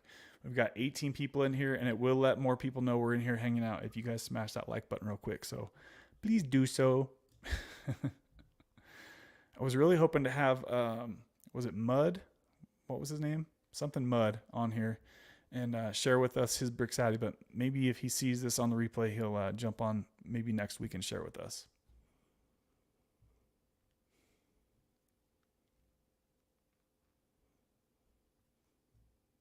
Peachy, it sounds like they may need to adjust your dose. Yep, I agree for sure.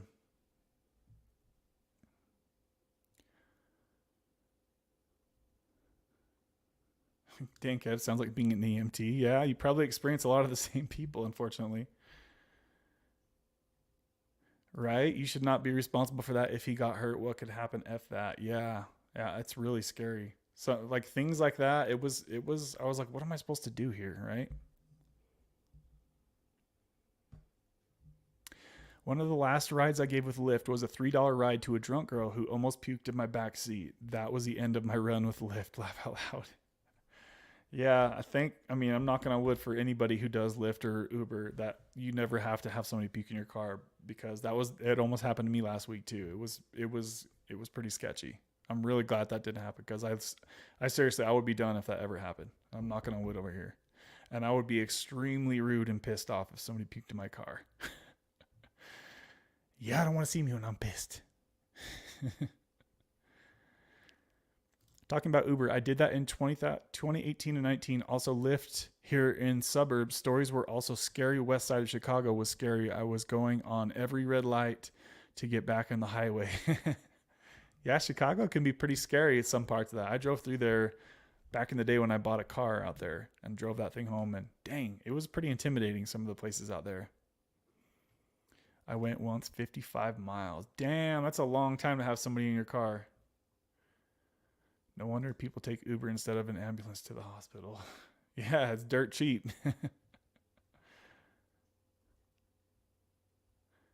I'm trying to rush through the comments here, and I'll try to hit on whatever comments I need to.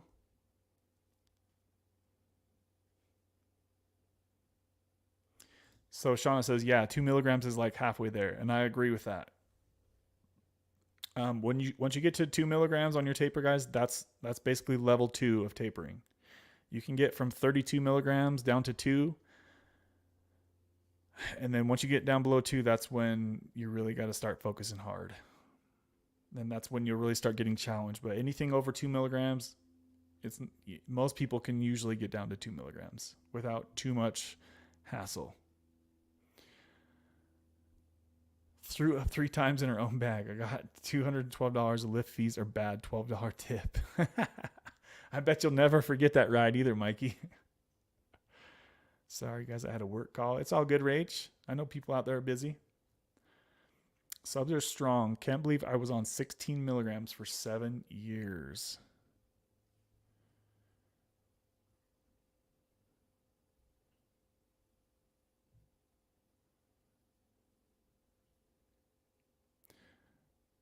Dealing with the emotional roller coaster, but I'm good. Laugh out loud. Slow-mo says, do not relapse, fam. We need you here. Yes, that's to everybody who ever sees this. Do not relapse. Talk to your doctor. Get connected with people. Up your dose of Suboxone if you need to. But do not relapse, guys.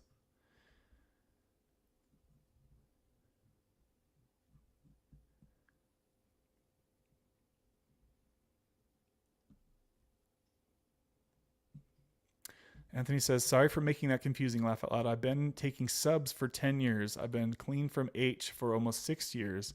Before my IV use, I was on half of a milligram, but then after my ROA changed, I've needed at least 2 milligrams. ROA.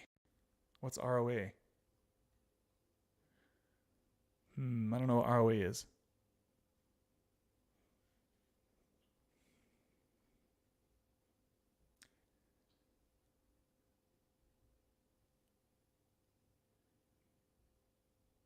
So I was going to say Sonny. Marky says, my left hip is wrecked, Kevin. I have no idea what I did. I can't even put my sock on. What? You in there squatting heavy ass weights or what, man? How long has it been like that? I thought you were talking something. Weren't you talking about that last week on the stream, Marky? I feel like you were talking about that somewhere recently, not too long ago. Like you can't walk around and shit or what? Weeks? Are you able to go work and stuff, or are you stuck in bed or what? Like how bad? What's up, Zach? Zach's up in here?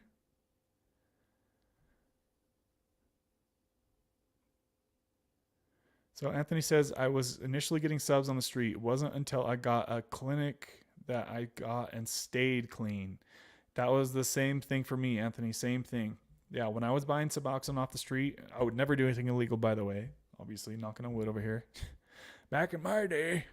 Back in the day, though, when I first started taking Suboxone, I was not getting it prescribed from a doctor, and it was a roller coaster ride, right? I was the person I was getting it from kept running out, and then I would have to go back to the Roxy's, right, and spend a bunch of money. And then when those would run out, then I would find someone else with Suboxone. It was like back and forth. I was yo-yoing back and forth. And then I was like, I don't know what the hell to do. I'm screwed. Because both of them ran out one time. And I talked to my brother, and he's like, why don't you just go call the doctor, get it from a doctor? And I was like, well, that's a hell of an idea. Why don't I? And I was always so paranoid to have that like stamped on my medical file that I'd struggled with opiate addiction. But dude, like that's what it's there for, right? And ever since I went to the MAT program and started getting counseling, I was looking forward to my weekly counseling appointments, and I had a really good counselor. And I could feel a huge shift in my recovery from that point. That was a major, major turning point, was actually getting Suboxone the right way, right?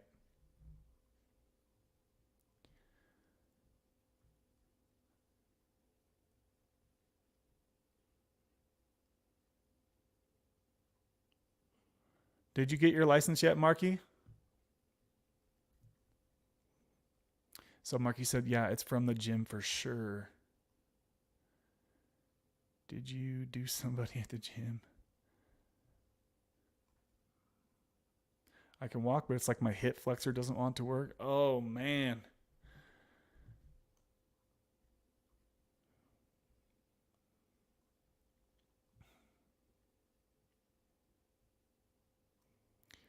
Damn, it's hard for me to catch up to you guys today for some reason. I'm gonna start scrolling here, watching for comments. I tried to change my photo, laugh out loud. Kimmy says she's taking the night off, but may pop in towards the end. Oh, so that was a while ago. Slow-mo said that. Big Kev Bears lost. Oh, that was a long time ago they got their win.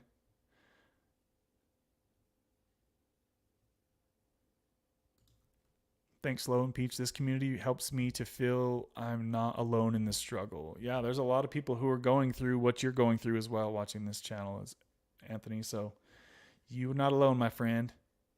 We're here for you.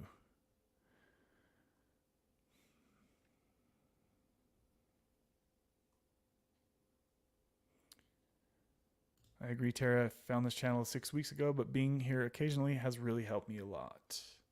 And also, too, it's like, you know, if you're just really kind of struggling and you feel alone and you like to hear people talking about this, there's 70 something other live streams you guys can go watch from the past. So yeah, I know that for me, sometimes whenever I was struggling, there would be certain YouTube channels that I would watch and just kind of it would help me kind of feel at peace for some weird reason. Just, I don't know if it was like the sound of their voice or what they were talking about or what, but, if you ever kind of just feel like you're alone and you're up in your head about Suboxone or Kratom or opiate addiction or whatever, feel free to check out some other videos or other channels that I've recommended to you guys. Kimmy's on a lot of the time, and there's a few other channels out there that talk about this stuff as well. So Tara posted a link to Kimmy's channel right there, guys. Make sure you go check her out. Like I said, she recently just got over 200 subscribers, so go check her out over there, guys.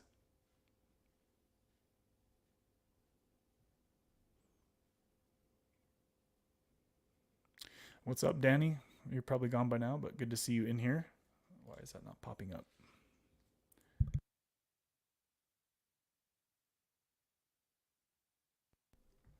We've got 20 people still in here hanging out, guys. We've been going for almost 2 hours now. Please smash that like button. We're only at 28 likes. I know we can get that baby over 30 real quick. If you guys can do that, I would appreciate you. I'll continue on with the comments here in just a moment. Oh, there's Kimmy right there. She says, hey guys. So this was 20 minutes ago. Good to see you hopping in here, Kimmy. I appreciate the sponsor bomb you sent earlier as well, girl. Shout out to you.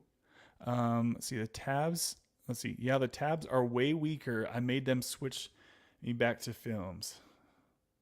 Yeah, and like I said, guys, I just recently even learned about that. So I feel like if I just barely learned about that, not a lot of people know that there's actually a difference in how strong the tabs are going to be compared to the films. So just a heads up if you guys are being switched back and forth.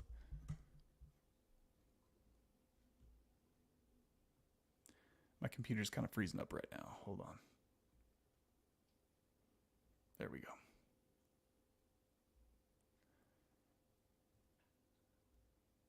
Hey, Kimmy, you're super loved around here. Yes, she is. Tara, I needed to hear that. Are you struggling, Kimmy? What's going on with you, girl?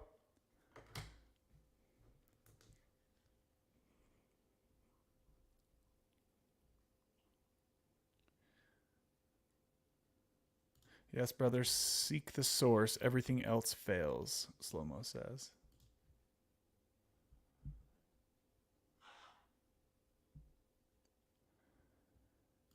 Absolutely, Kevin. Spirituality is a huge part of the 12 steps, if not the most important part. Not to be confused with religion, of course.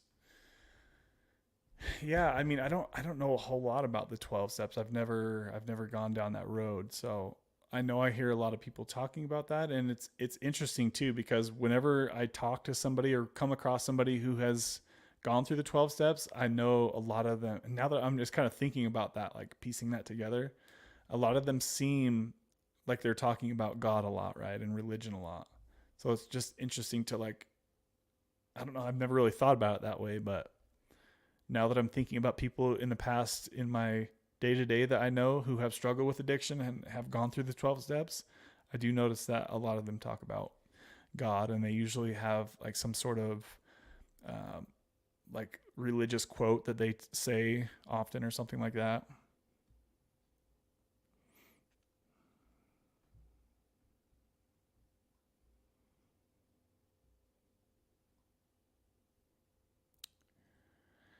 All right, looks like I'm getting caught up to you guys in the comments here. Mikey says, "I'm a Catholic born here. My dad goes to church. I pray home and go.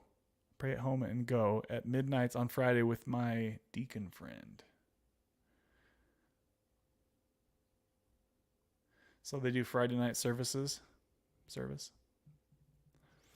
Good to chat with you as always, Zach says. Good to see you in here, Zach.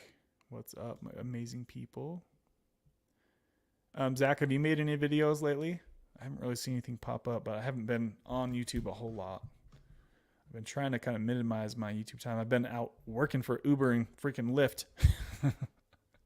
Some interesting adventures there.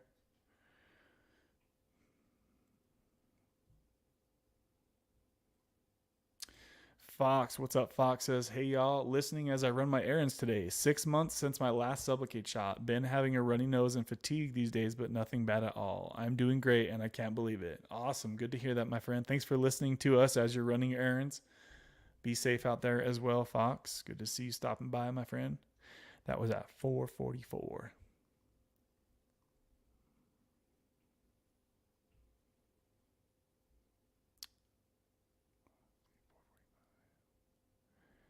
So Zach, here we go. Zach says below 2 milligrams, it's game on. Yes, that's when you really got to get ready to put in that work, guys. Is once you get under the 2 milligram mark.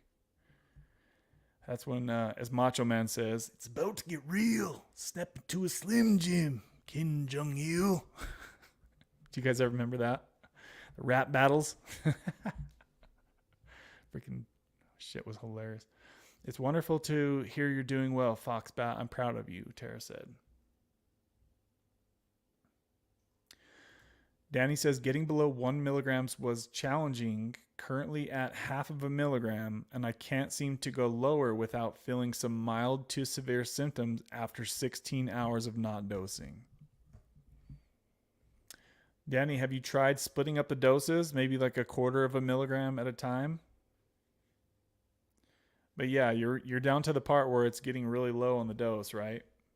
And so you're going to be walking the line of withdrawal a much thinner line, and when you get to the lower doses, right? So you literally have to start kind of, in a way, some people kind of have to start counting the hours to space out their taper, right? If unless you're able to really get your dose chopped up into a small, tiny little doses, then you might need to start spacing out with the hours. But yeah, you really got to be patient with yourself when you're down to that dose, Danny, because it usually takes people longer to, the lower that you are in your dose on your taper, usually the longer it takes for your body to adjust to the next lower dose. You can try things like alternating dose days, and what that might look like for somebody like Danny is, depending on how small he's able to get his doses, right? It might look like, I don't know, a quarter of a milligram one day and then half a milligram the next day, or something even closer, much closer if you can. And then just mesh it down that way, right? Maybe every other day, and then next week you can do 3 or 4 days at the quarter of a milligram or something like that. But I know a lot of people can get really technical with their taper and like have it down to the 0.37647645 milligrams, like depending on how OCD you are or can get with your shot, and also depending on what you're working with as far as 2 milligram strips or 8 milligram strips. That makes a big difference when it comes to tapering your dose down low, right? If you're down to the really low doses, like 1 milligram and below, half a milligram and below, then you really ideally you can get the 2 milligram strips. That's probably the best way to do it. That way you can really cut them into the proper pieces. That's kind of my thoughts on that. But not everybody has that as an option, right? I've heard somebody in the past talk about. They were talking about like, why don't you do a liquid taper? And it's like, I don't know how to do that. So I don't know if you guys know how to do that. Feel free to share, but I've never seen anybody do that. I guess somehow you can turn your Suboxone into like a dropper type thing. I don't know how you would do that. I'm not a chemist. Has anybody else ever tried that or heard of anybody doing a liquid taper? Like, how would you even do that?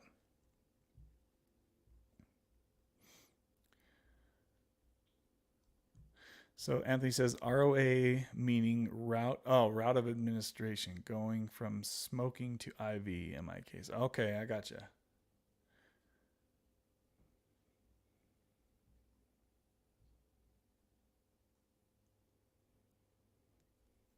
Yeah, I mean, either one of those sounds scary to me, right? Smoking stuff or IV. I mean, either way, it sounds pretty serious. So I'm glad you're not doing that anymore.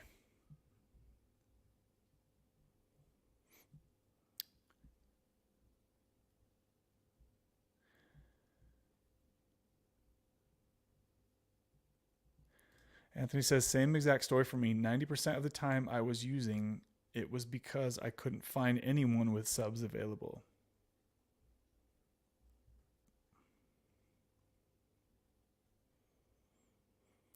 I did subs on the street for 2 years. Such a waste of time and money.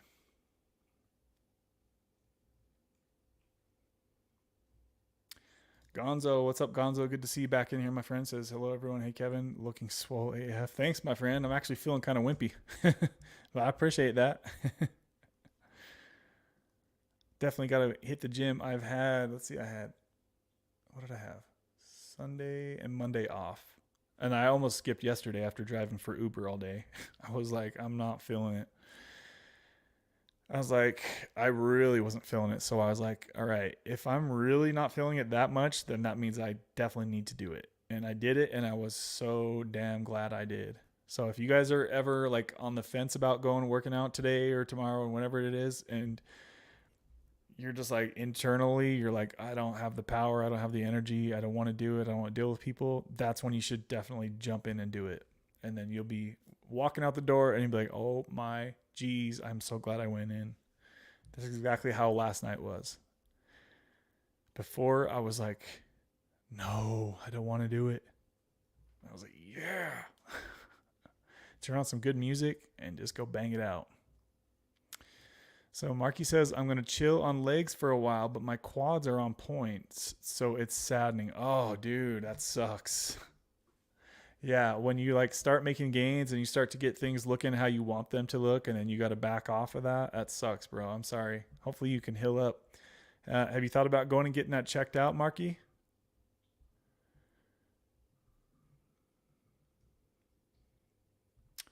So Gonzo says, I almost relapsed this week, but I just white knuckled the cravings. I'm gonna need a better way to deal with the triggers because white knuckling won't work forever. And that's a great point. You're right. It won't. Sooner or later, and I'm knocking on wood over here, sooner or later that, you might run out of emotional strength to deal with that. So yes, says, let's see, still fentanyl free, but I underestimated my addiction. I thought once on subs, I won't need to do anything else. So yeah, that always goes back to what Dr. Chris Park always says, guys. Suboxone is not your recovery. It's just like part of your recovery, right? It helps you on your road to recovery. You still need to do the emotional labor that's required, not just count on your subs to rewire your brain, right? To get out of that addictive mindset. You definitely need to reach out to people like this community on this channel and other channels. Find people in your local community. Get out and work out. Like, talk to your doctor, talk to your counselor. Hopefully you have those. Hopefully you have those opportunities to do. But I appreciate you sharing that, Gonzo, and I'm sad that you're you're struggling with the triggers, my friend. Just do whatever you can to not. You've seen what happened recently with other people in this community. Please, please don't do it, man. It's not worth. It's not worth the fake happy feelings that you get from the drug. It's not worth it.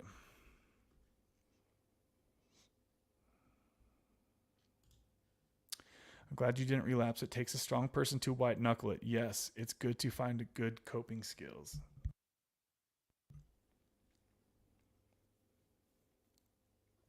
Getting subs from dealers is the worst. Many will overcharge. Absolutely. Yes, it's so much easier and cheaper to find at a doctor. Absolutely, guys.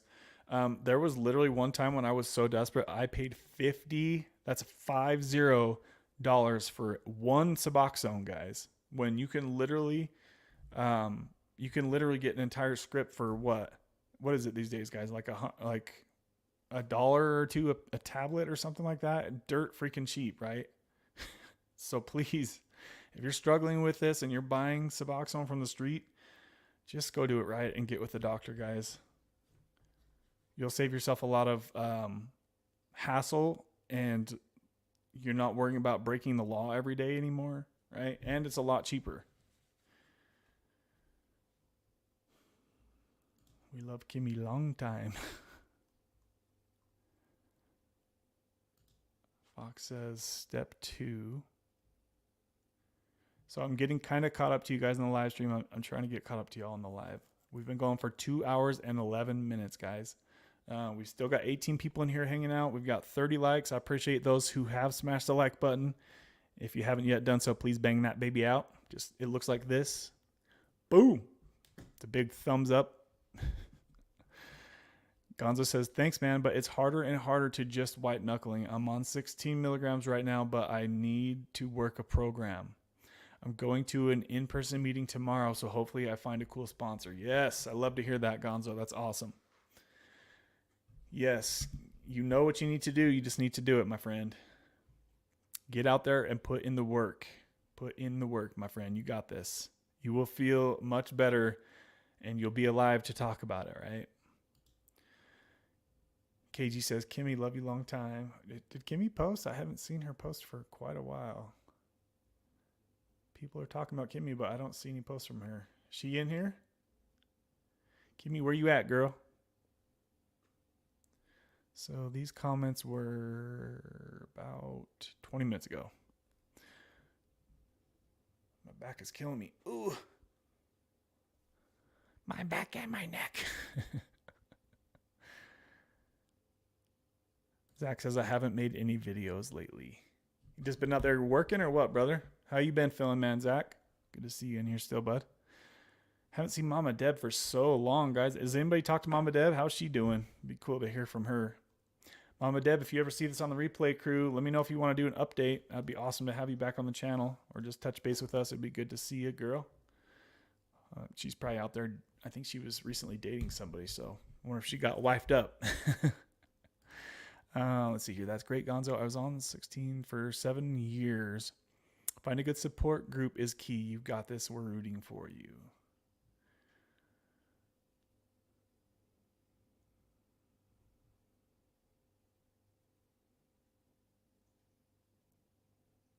Finding a way to distract your mind can help a lot to deal with cravings. I usually work out or game, and it works for me. Cravings also get easier over time, especially the first 1 to 2 years. That's a really good point. That's a really good point. Yeah, it might seem like the cravings will never leave you alone, but it should get easier with time, guys. It should definitely get easier with time. If you're surrounded by people who are on drugs, then that might be a different story, right? Hopefully you can distance yourself from those types of people. Can't tell you how much that means to me. This community is awesome. If only we were all in person, that would be even better. I agree, for sure. You're a real one, Slow-Mo. Yeah, and that's why it is important for you guys, especially if you're on the verge of a relapse, or it's less, the thoughts won't leave you alone. The little devil on your shoulder won't leave you alone. Like, reach out to somebody in person, right, guys? The online stuff like this is amazing, and it's great, but if you can have these conversations in person, it will be even better, right?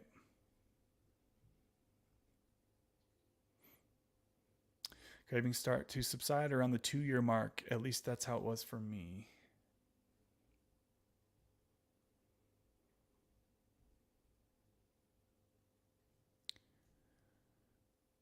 So Peachy says, excuse me, guys. Sorry, I'm just replying. Cravings for street drugs, opiates in particular. That's what Peachy had said.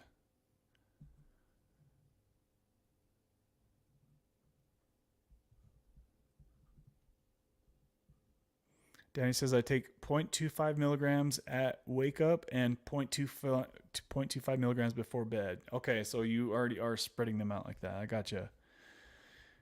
So are you able to get your doses even smaller than that, Danny? Like, can you get them down to half of that, which would be 0.125? If you can, then what you would probably want to do is, for me, it was always easier to take the lower doses in the morning because I just did not want to run into RLS at night.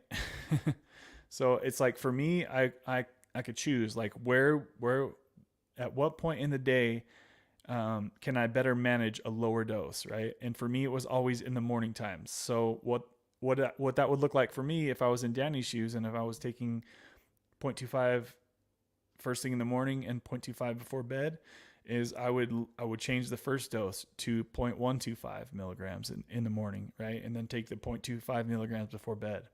That way he knows for sure, hopefully, that he can get a good night's rest.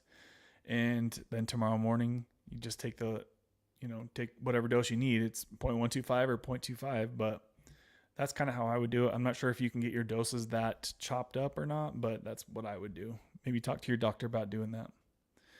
Gonzo says, thank you, Tara. It doesn't feel like I'm strong, but I really appreciate your legit thoughts. I love this community. Mikey. Oh, yeah, dig it. We got to have the Macho Man on here for just a moment. Because I'm wild, yeah. Because I'm wild, yeah. Woo. Okay, we're at I'm only 20 minutes behind in the comments, guys. I'm going to get caught up to y'all. Just be patient with me. I know I've been saying that the whole stream. Jeff and I watched all Zach's videos too. It helped a lot. Yes, that's a good resource. Zach's channel for sure. That's awesome, Slow-Mo.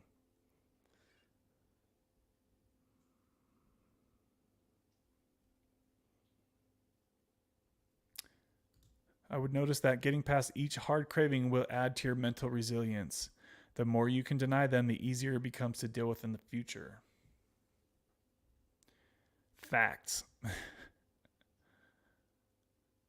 So one point in my taper, it took me 7 weeks to stabilize. I think that was at 0.25 milligrams. And that goes back to what I was saying earlier, guys. Like, the lower you go, the slower you got to go on the taper, right? Generally speaking. And I messed with my microphone. Oh, there we go.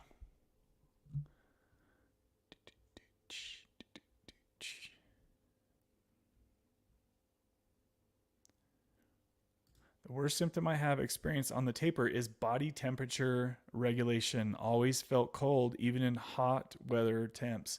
The chills can be very annoying. Absolutely, yep.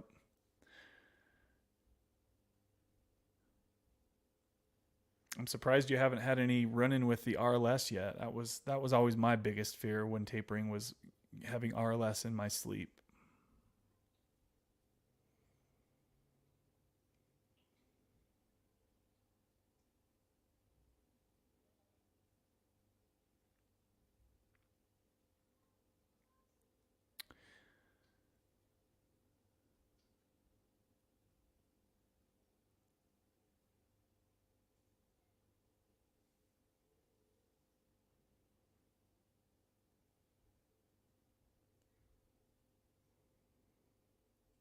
Scrolling through the comments here, guys. Kevin, your traps look like they are about to rip those straps. No, this shirt is loose as hell. This ain't ripping nothing over here. Thank you, though. I really actually killed my traps last night. You should see when I was pumping these things. Like, I do really light weights, and I roll my traps forward like this. And then I pull the weights up and just let it rip my traps. And damn, it freaking just rips these things big time. That's probably kind of why my back is kind of hurting, because my traps are so sore from last night. It's funny though, like I'm pretty like I'm kind of bigger than most people in the gym, but I'm like working out with like the lightest weights. It's seriously a lot of it has to do with the technique of how I do that. Like I'll see people doing like shrugs with like big ass weights. I'm like, can I have those tens right next to you? I just need some tens. It's so nice to not think about subs anymore after 17 plus years on them. What a relief. Yeah, I'm sure when you come back and watch this channel sometimes, Zach, you probably think about how much of your time and energy that you spent on Suboxone, right? So Zach was on subs for 17 plus years. He was one of the OGs of Suboxone for sure. And he tapered off and he's been off for quite a while now. So it can definitely be done, guys. It can definitely be done if you want it bad enough, right?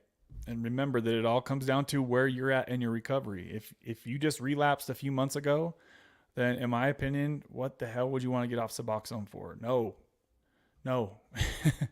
If you got, a year, 2, 3, 5 years clean from street drugs and you're not thinking about it all the time, then yeah, talk to your doctor about tapering. But remember, guys, that we're all on our own level, right? Some people in here might have relapsed last week. Some people might have been on Suboxone for 15 years, right? So you see some people wanting to get off Suboxone, and hopefully they do that when the time is right, when they're not worried about relapsing and dying, right? Talk to your doctor about what's right for you and ask yourself, you're the person that has to feel the way that you feel every day. Do you feel good on Suboxone? Or do you have a bunch of side effects that are really holding you back in life? You have to take all these things into equation and into account. And like I said, you guys are the ones that look yourself in the mirror every day. If life is good for you and you're on Suboxone and you're not worried about relapse, then that's great, right? If it really sucks and you feel like it's way too strong and you're sick of the side effects and you've had some sober time and you're not worried about relapsing, then like I said, guys, talk to your doctor about tapering off. Zach, I'm off the oral dose, just the patch left to go.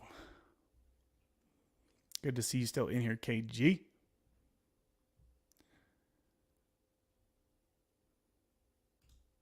Thank you, Tara and Slow-Mo. I am seriously tearing up with the compassion you all give me. We're really glad you found us here, Gonzo. Promise you, it gets easier the longer you're clean. Just a bit further, man.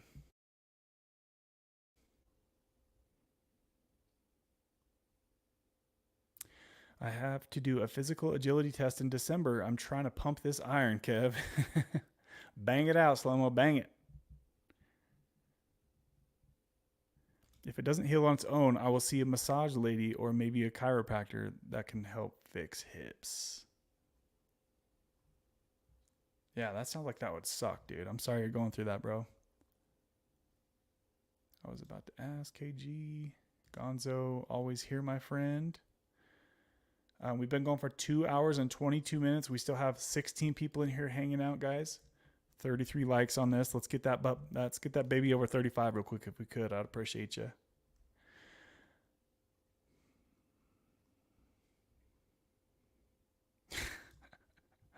Yeah, Marky, a massage lady, he says. I know exactly what he's thinking on that comment. Get those kinks worked out. KG, you are so close now. It will be all over soon. Just got to hang on a little more. Peachy says, yes, I think I'm going to try cut in half and do twice a day instead of once in the morning. All I know is I really feel some minor withdrawal.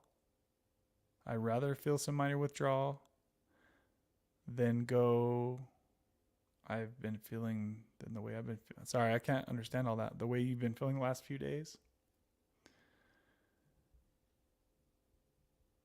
Yeah, I think you were the one earlier saying, Peachy, that it's like medication hits you super hard. And yeah, if you're taking your meds all at once, that's likely to happen. So yeah, like I said, talk to your doctor about splitting up the dose for sure. And that will help keep your blood levels a bit more level.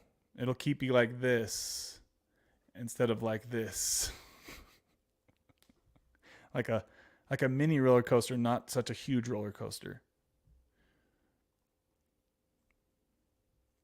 promise you all this. I'll take each day at a time, and when I get strong cravings, I'll reach out to someone. Y'all are the best.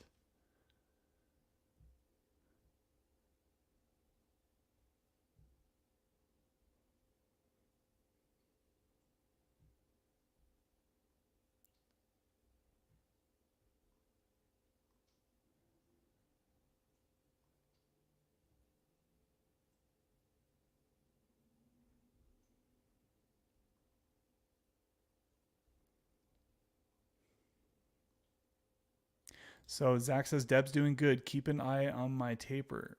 Keep an eye on my taper twin. Laugh out loud. Yeah, I haven't seen her on here for so long. It's good. I'm glad to hear that she's doing good though. I always wish her the best for sure. Mama Deb the best. Missing Mama Deb. Glad she's good. Yep, absolutely for sure.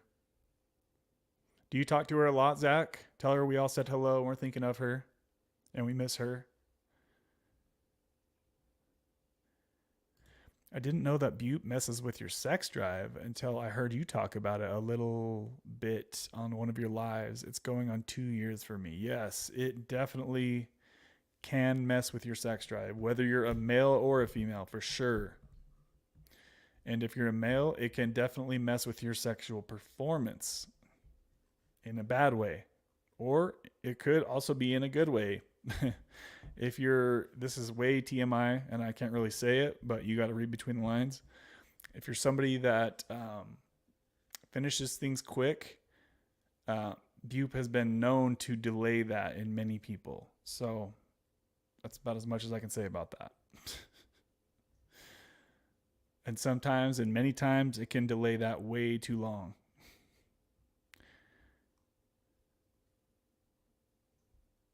Took me almost a year to taper, Zach said.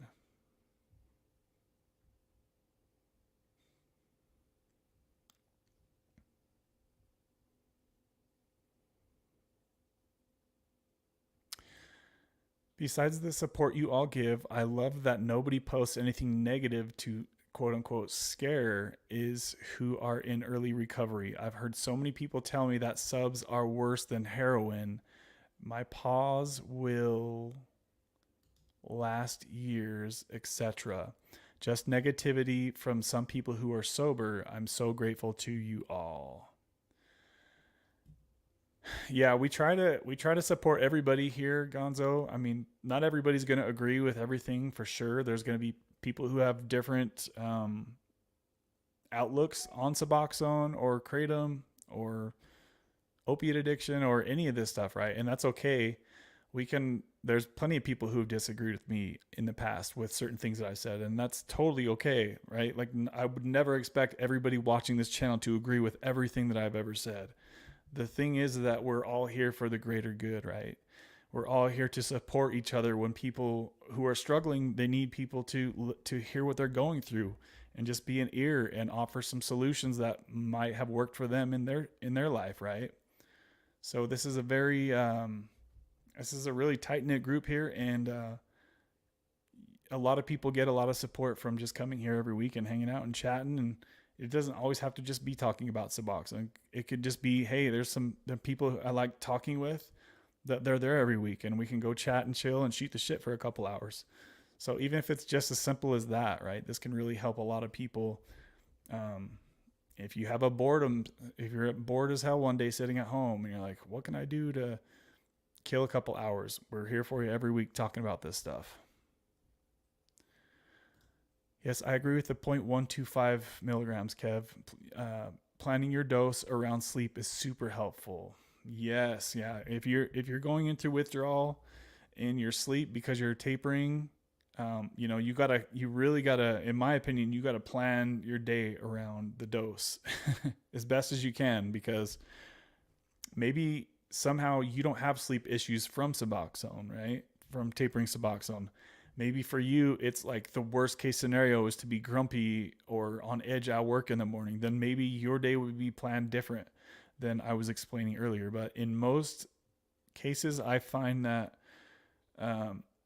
sleep is like the main thing that needs to you be able to try to get some good sleep so you can fight again the next day, right?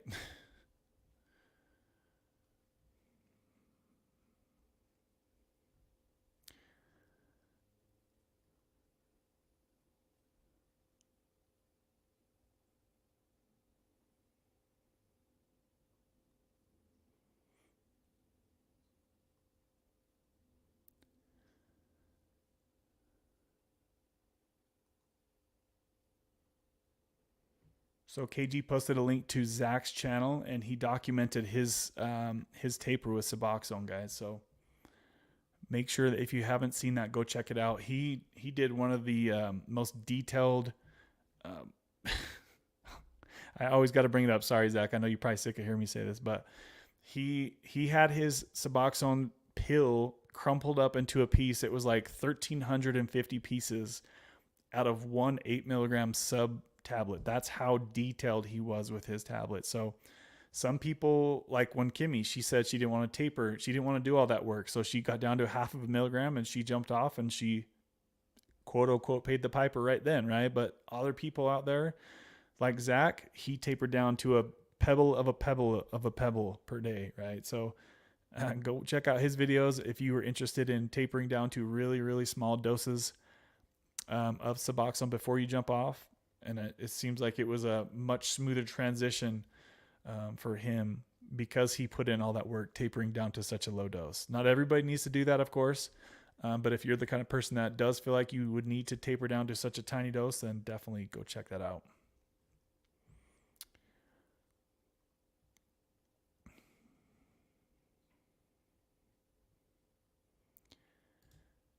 That's a great point. Anthony says subs can indeed be difficult to get off. Yes, I hope everybody knows that in here by now. Some people still out there don't know that Suboxone is very hard to get off of. But it is much safer, easier, and cheaper than the alternative, you know? And that is 100% fact. Yes. I always say Suboxone is the cheapest life insurance an opiate addict can get, especially in 2023. It says absolutely better than medicating with drugs that can very easily kill you at random. Yes, yes, yes. Yeah, if you're trying to make your decision between today's street drugs, fentanyl, and Suboxone, like it's not even on the same realm to me, in my opinion. Last time I checked, Suboxone hasn't killed 120,000 people a year, but fentanyl has. Like, do any of you guys know anybody out there who's died from Suboxone? I've never even heard of it. But I know a lot of people die from fentanyl every single day. So yes, it's not even close on that one. KG posted a link to Zach's channel. Thank you for doing that, KG. Anthony, great point. Yes, that was a great point. We've gone for 2 hours and 32 minutes. My voice is starting to get horsey up in here, so we'll probably go for another 10 minutes, guys. I'm going to try to get caught up to y'all. My back is killing me. Oh, I need to start wearing like a back brace. I'm going to try to get caught up to y'all. I'm still like 15, 20 minutes behind in the comments, guys, but I'm going to scroll through these real quick here. Mikey says, I paid with the Medicaid 1 year $5 for generic Suboxone.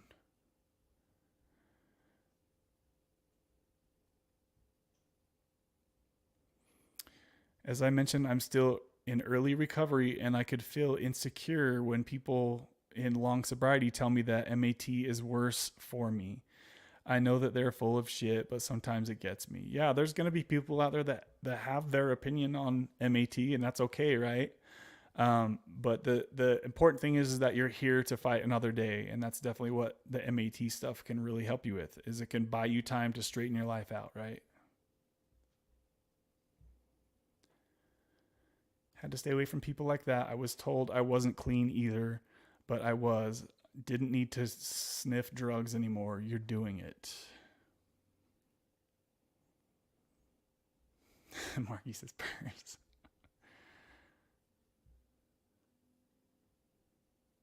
I feel a million times better every time I get on this chat. And that's what I hope most people feel from getting on here, right? Like, I don't know. I want to make sure that everybody feels welcome here, whether that's if you're on Suboxone, or if you're on Kratom, or if you're on Loratab, or whatever it is, right? If you're stuck on fentanyl, even we want to see you off the fentanyl, obviously. And hopefully you can live to fight another day, because that shit is just killing people left and right. So we got your back, Gonzo. My years on subs were great too. I'm just happy to not depend on doctor visits, urine screens, pharmacies, for my sense of security. Felt like they held my life in the palm of their hands. And that's a great point you said right there, Zach, because for people like Gonzo, who is so recent out of his active addiction, he needs those things right now, right? But Zach, after 17 years of being off of street drugs, he was way over that. So that's such an important part of the comments you see here on this channel. Zach has been clean from street life for 17 years. So yes, he's ready to move on with his life. He doesn't need to go mess with drug screens anymore. He's been clean off street drugs for 17 plus years. So yes, in that situation, obviously, when you're ready to get off Suboxone, the time is then to do that, right? But people like Gonzo, who's fighting every day to fight his demons on his shoulder every day, that's definitely not somebody who needs to go rushing off of Suboxone. That's somebody who needs to dive into his recovery and start to battle his cravings, right? So Suboxone can definitely be a lifesaver for people like Gonzo. That's what it all goes back to. What I always say, guys, we're all on our own level. You know, you might have just relapsed yesterday, and the next person on the comment section might have been out of street life for 20 plus years. That's two totally different people that we're talking about here. So let's all try to kind of support everybody for where they're at going forward. Okay, guys, I know that I've kind of been a little bit like judgmental on certain things in the past, and I want to be better about just accepting everybody with where they're at and just trying to support everybody on this channel, no matter where they're at, right? Because who wants to come on a channel like this and feel like they're being judged or they're being talked down to because they're on Kratom or Suboxone? Like I feel like I've kind of have been maybe a little bit too, I don't know. Do you guys feel like I've been too, do you guys feel like I've been too negative about Kratom? I try to just like give the warnings with Kratom. And the only reason I even say that is because of how the experience was for me when I was on Kratom. But I know that not everybody has that experience with Kratom. So I've been trying to be more supportive of just people where they're at. If they like being on Kratom, then that's great. If things are going well for them, then that's great, right? And same with Suboxone. If you're on Suboxone and you're doing good, then great. If you want to get off, then we'll show you channels of other people who have gotten off, and you'll have people here in the chat who have gotten off as well. People are entitled to their own opinions. I subscribe to the belief that your recovery is your own journey. Everyone has a right to decide what recovery means to them. That's a great comment, Tara. Good to see you in here, Justin. Good to see you, brother. Did you find out if it's a boy or a girl yet? Let us know, my man, if you found that out yet. I would never tell someone, especially early recovery, that there is only one way to stay sober. It's only a few that have told me that MAT is worse. Yeah. If anybody told me that being on MAT treatment is worse than being stuck on fentanyl, I would say you have no clue what you're talking about, my friend. No clue. That's obviously somebody that doesn't have experience with either both or either one of those, right?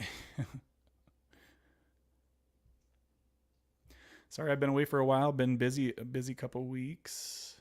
Good to see you stopping back by here, Justin. Kimmy, if you're ghosting, I love you and miss you. If you're ghost listening, I think is what she meant to say.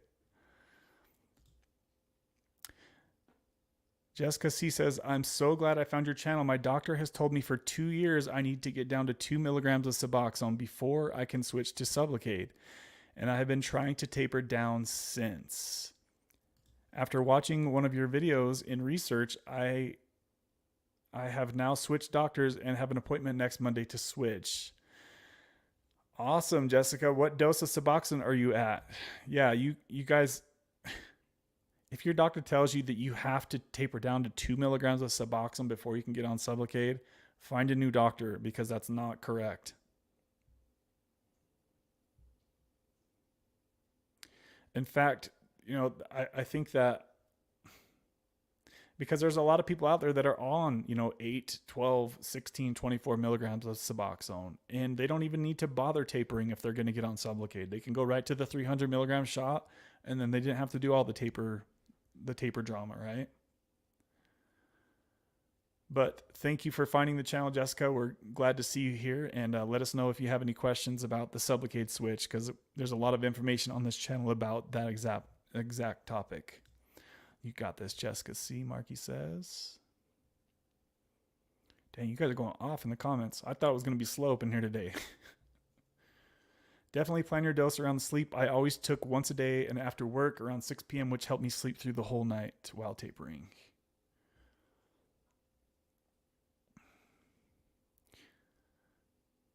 So thankful I found this group of people. It really means the world to me. I have nobody to talk to, so it's amazing to get some social relief as well. Yes, that's what we're here for, Peachy. Glad you found us.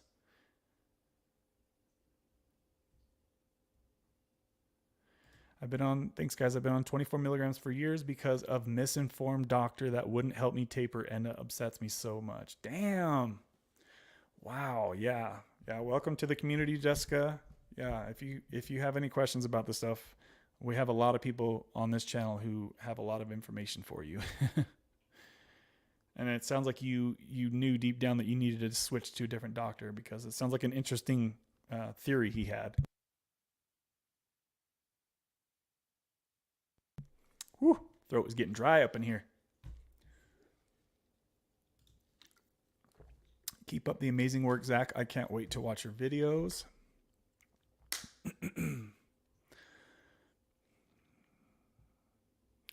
Jessica, I was on 60 milligrams for 7 years. I've been off for a month. It can be done, Slow-Mo says. FMD says, what's going on, everyone? Good to see you, brother. How you doing, man? How you doing? Any updates with you, Florida man? Good to see you in here, my friend. Hopefully things are looking up for you, brother. This was a while ago. Not sure if he's still in here. So Jessica says, I'm at 16 milligrams now. Some days 12 milligrams. My current doctor doesn't do the Sublocade shot, so I think he didn't want to lose my business.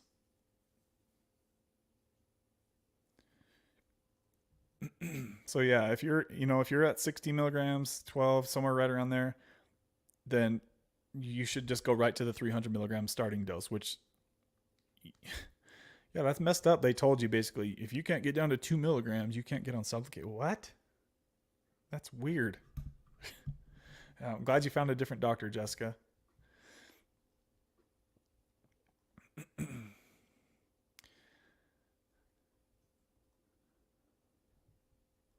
Zach says, Jessica, I was on 32 to 40 milligrams a day for 17 years. It took a year to slow taper.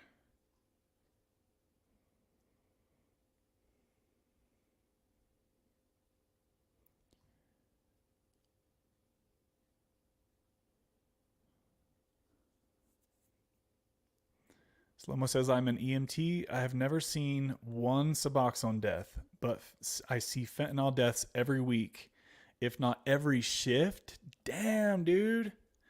Plus, everyone should know that fentanyl is in all drugs and has gotten stronger. It used to take half of Narcan. Now it takes 4 full tubes most times. Holy shit, guys. Look at that comment. And so that goes back to when I think it was, who was it? I think it was Gonzo, right? That was saying about how some people make him feel like being on Suboxone is worse than fentanyl. Like, look what Slow-Mo just said, right?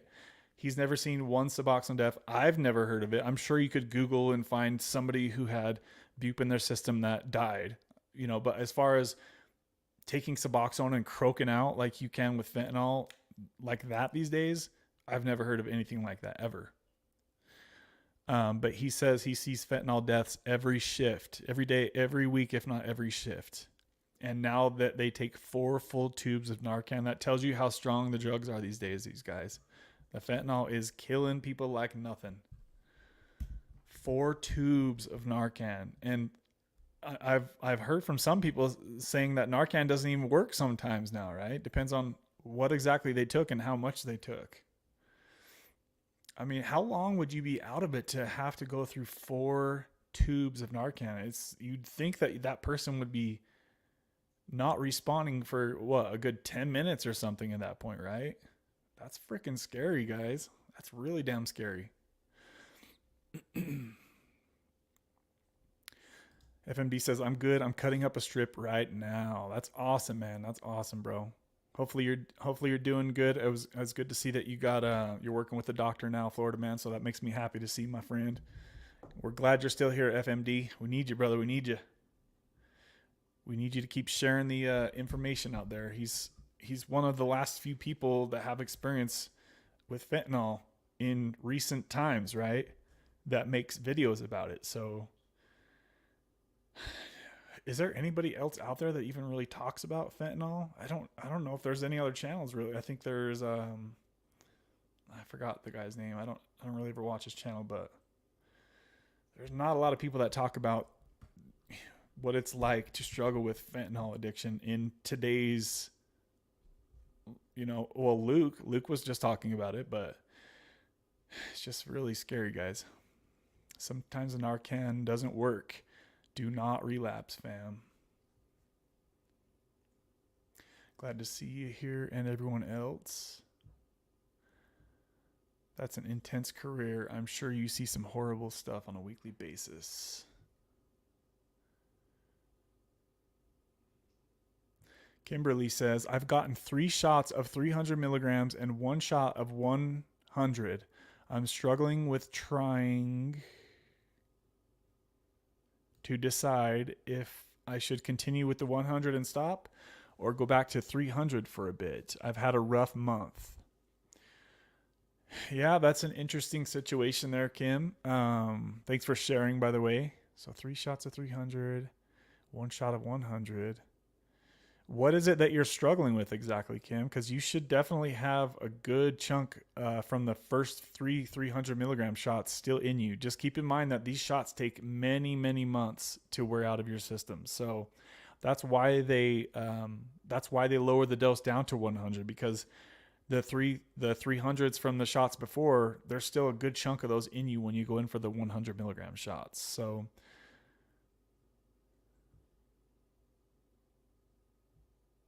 yeah, I'm curious what is exactly that you are struggling with, Kim, if you could let us know.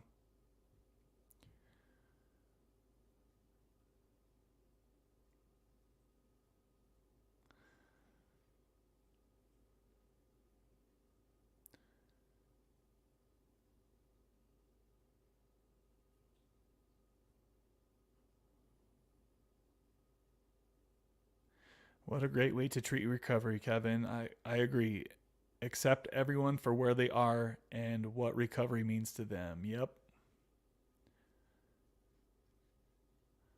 And guys, we've got 26 people in here. Please smash that like button. We are at 36 likes. Let's hit that puppy over 40 real quick. Lets everyone else know that we're in here hanging out. I appreciate you guys.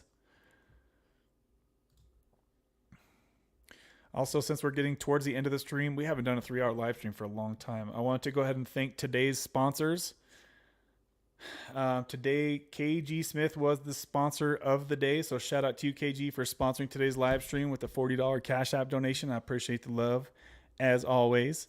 Also, Kimmy B did a $30 Cash App donation. Shout out to you, Kimmy B. If you see this on the replay, I'm sad that we didn't see you much in here today. Hopefully you're doing okay, Kimmy. And also Mikey with a $22 super chat on the live stream. So shout out to you, Mikey. It's been good to see you in here today hanging out with us as well. So I appreciate y'all who have showed love to this channel in the past. I appreciate each and every one of you guys. Let's go ahead and get back to the comments here. And yes, guys, I'm still behind in the comments. I'm currently 15 minutes behind the comments, but I'm going to kind of have to speed up through these because my voice is really starting to give out here. My back is killing me from sitting in this chair for 3 hours.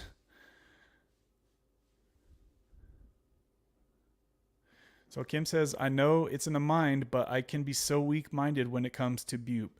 I was on 24 milligrams for 9 years, and I've felt most sane and normal at the 300 milligram shot, but the drop just completely freaked me out. Yeah, I know a lot of that, as you just said right there, the very first thing you said, that I know it's in the mind. That's a huge part of what you're experiencing right now, for sure. Now, I'm not trying to downplay what you're going through. I'm just saying that It can be kind of a mind freak going from 300 milligram shots down to the 100. But like I said, if you understand the half life and how that works for this medication, um, if you had taken a blood test and had your bup levels measured, I can almost guarantee you that they didn't really fall off because you still had those 300 milligram shots from before still in you, right? You probably can still feel them if you reach down and feel in your stomach where they're injected. You could probably still feel them. But yeah, I mean, if you just can't do it, maybe ask your doctor to bump you back up to the 300 milligram shot next month, or maybe go in a little bit earlier for your next shot, right? Some people out there, there is a couple people out there that choose just to stay on the 300 milligram shot, right? And that's okay too. If you're doing good and you're not ready to get off, then that's totally fine. Hopefully, you're not having to pay for this stuff out of pocket because it's damn expensive.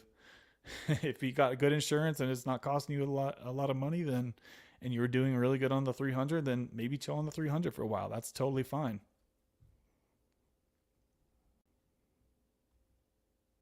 baby. Justin. So Justin says it's a boy. Woo woo. Congratulations, Justin. That's awesome, brother. When's the due date? When's the due date? Glad to hear. Glad to hear that. I was wondering about that since we haven't talked to you for a while. I think last time you had mentioned that you were going to find out soon, so I figured I would ask. That's awesome.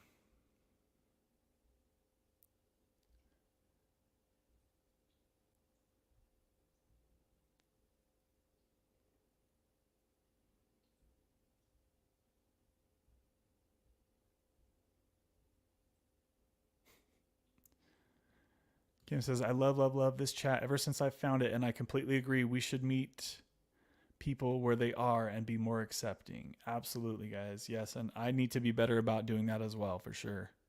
I've really, like, my views have changed over the years, for sure.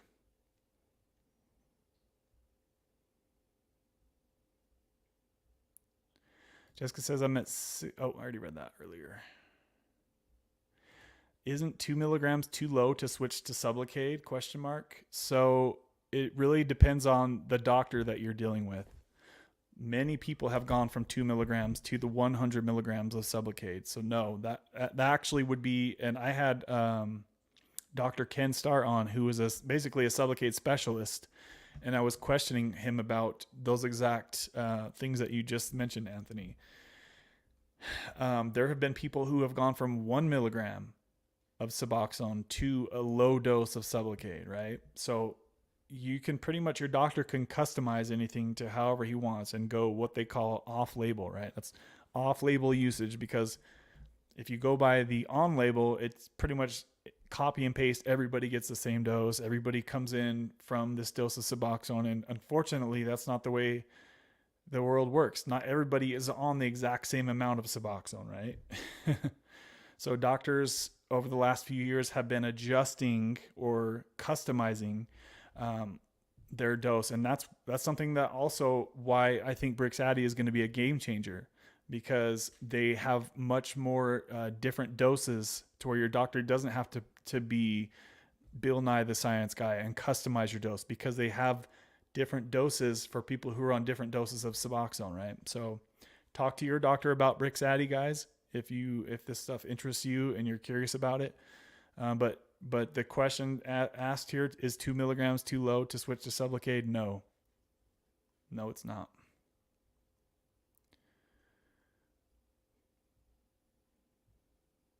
So FMD says, I'm doing great. I just went to my second day of outpatient today. My new Suboxone doc is really cool.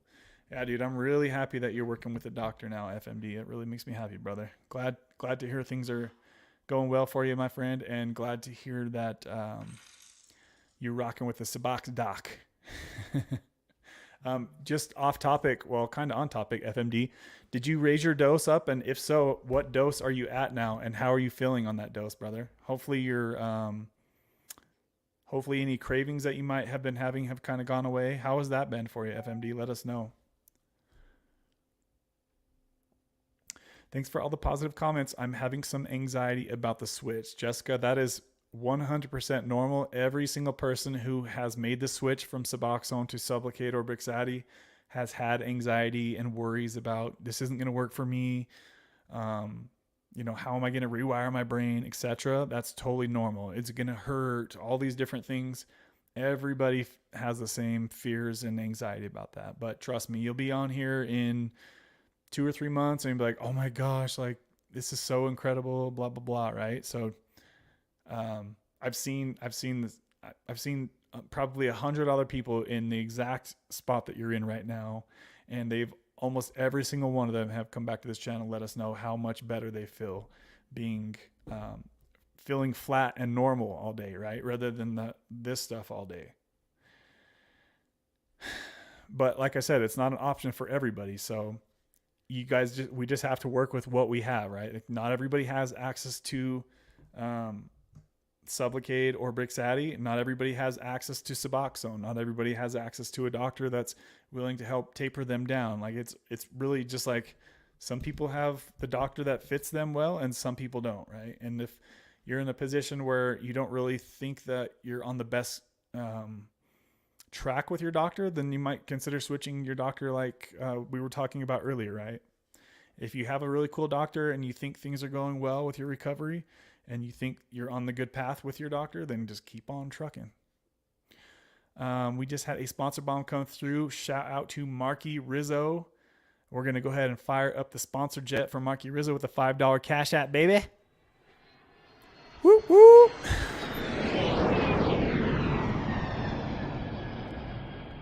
Marky Rizzo dropping that sponsor bomb. I appreciate the love, brother. And he likes the old Ric Flair special here. Woo! I want to do that out loud, but it would be too loud. It will blow your guys' ears off. Shout out to you. I appreciate that, Marky. Hopefully your hip gets feeling better, because them hips don't lie. Let's see. Okay, so Leo says, hey, Kev, 9 months clean here. I finally start seeing the light and feel good for the most part. Just saying. Good to see you, man. Thanks for the update, and thanks for letting us know you are 9 months clean. Sounds like you're starting to feel better, and we're happy to hear that as well, my friend.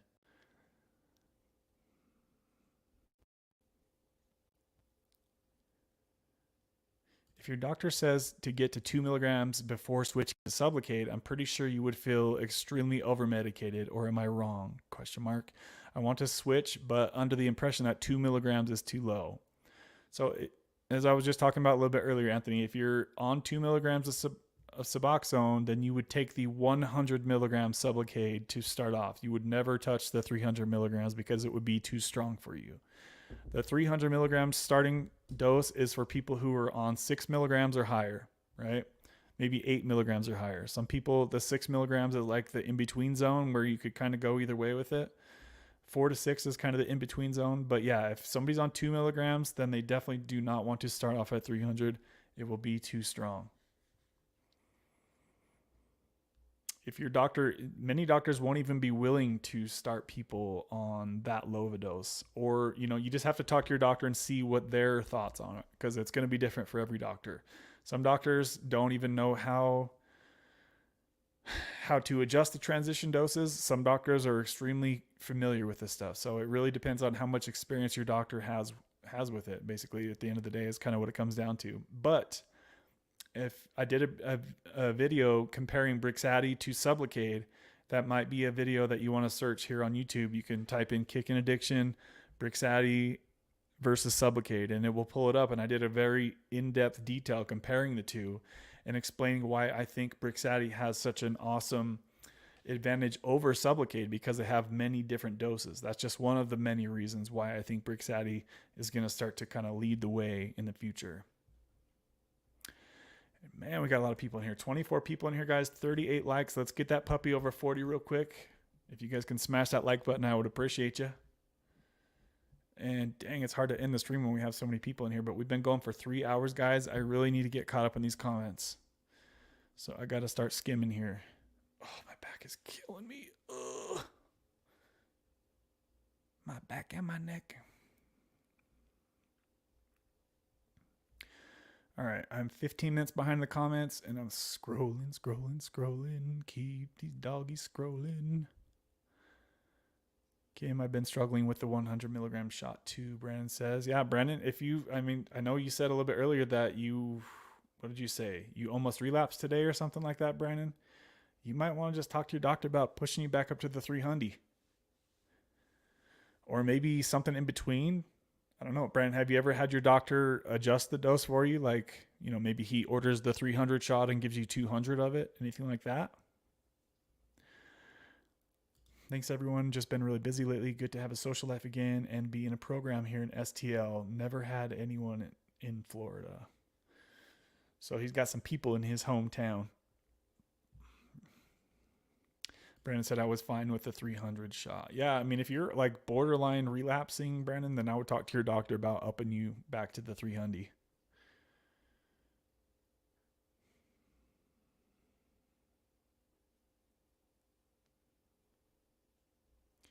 We have a protocol, but lately we've been having to dump as much Narcan as possible. When it doesn't work, the heart stops and we start doing CPR, unfortunately. Yeah, dude, that's really scary to have to see that, man. I'm sorry I have to see that stuff every day. If you had to put a number on it, Slow-Mo, how many, like, for every, is there a percentage that you could say of people that you see come back to life with Narcan? Is it possible to put a percentage guesstimate on that, Slow-Mo? As far as like how many people pass away and how many people versus how many people you can revive with that? I've always kind of been curious up on that.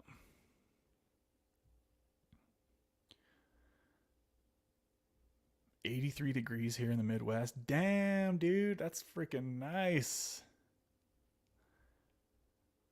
Oh, I'm jealous. I'd love to be out there riding my motorcycle. Andrew says, "Hello, bro. How are you, bro? Good to see you in here, Andrew." It's mental to me. My husband still takes strips, and it's the hand-to-mouth battle of just feeling like I want to or need it. I definitely don't think I should go back up, but I can't deny my extreme urge to want to. Yeah, I mean, like I said, if you can do it, do it. But if you can't do it, then you can't do it. Right? So at least in your situation, the urge is for you to take more Suboxone, right? Not to go relapse on fentanyl, right? That's from what I'm understanding. Is that right, Kimberly?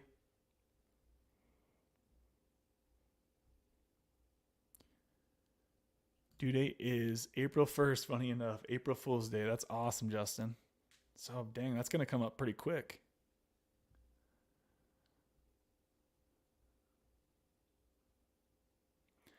Hello to everyone in the chat. Sorry, guys, I'm skimming through the comments here. We got to wrap this baby up. It's been over 3 hours I've been on here already.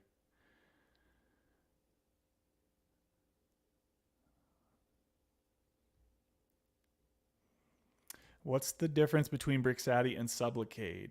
There's a lot of differences, actually. Even though they're the same medication, there are a lot of differences as far as where you can inject it.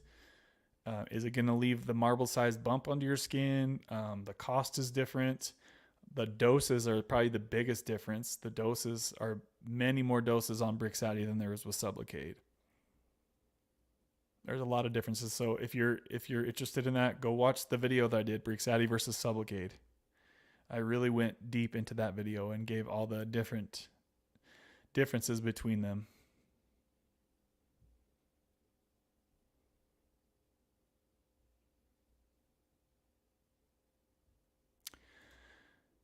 Hard to believe it's been almost 6 months since jumping. So happy I jumped off a few months before my wife got pregnant. He's just like, I'm just happy that's behind me.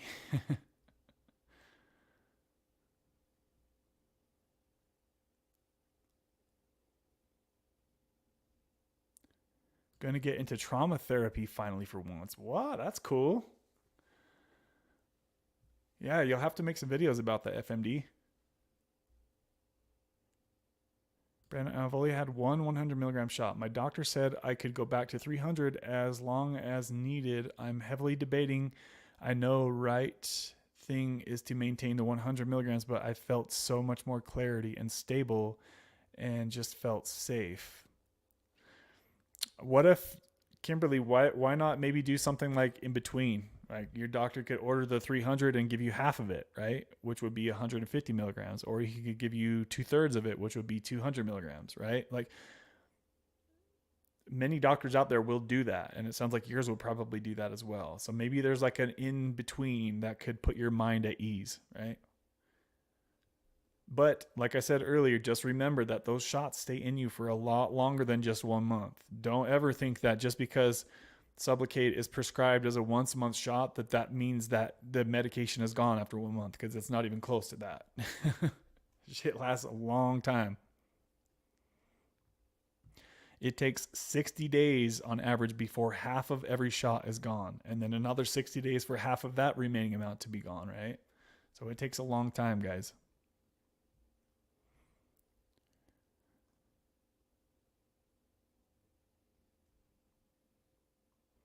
Getting to the root of addiction is key, Slow-Mo said.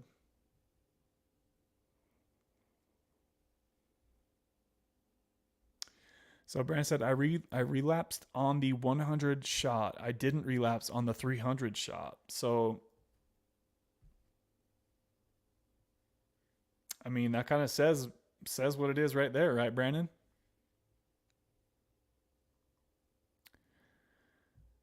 Yeah, that's a tough place to be in. Like, you're worried that you might relapse on the 100, but you're like, the 300, I'm good. I mean, if life was great on the 300 and you weren't having a bunch of constipation issues and sex drive issues, then why not get another 300? I don't understand. Especially since it's not costing anymore, right? Because obviously you're not really in the position right now to want to get off bupe. If you had a relapse not too long ago, then you wouldn't really want to get off of bupe right now. It's too risky. Especially if you're already if you almost relapse today, well, you still have the shot in you, right? So you just got to find the balance and what works for you.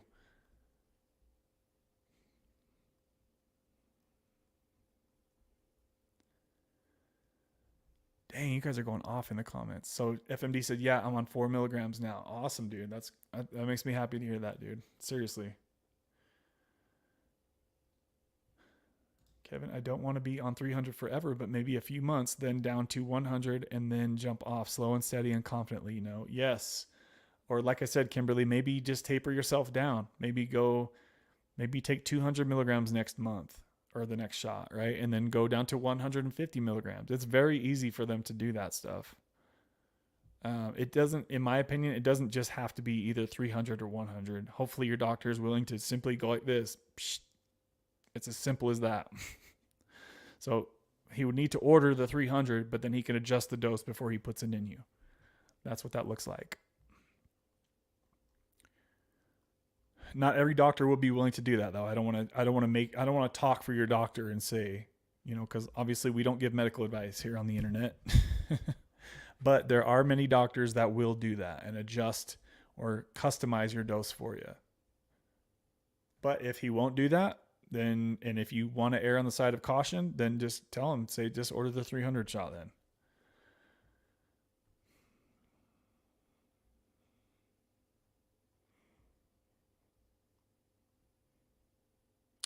So you're saying I could go from 2 milligrams to the 100 milligram shot, and it would be off label. Anything, so let me just read the comment and then I'll respond. So you're saying I could go from 2 milligrams to the 100 milligram shot and it wouldn't be off label, ?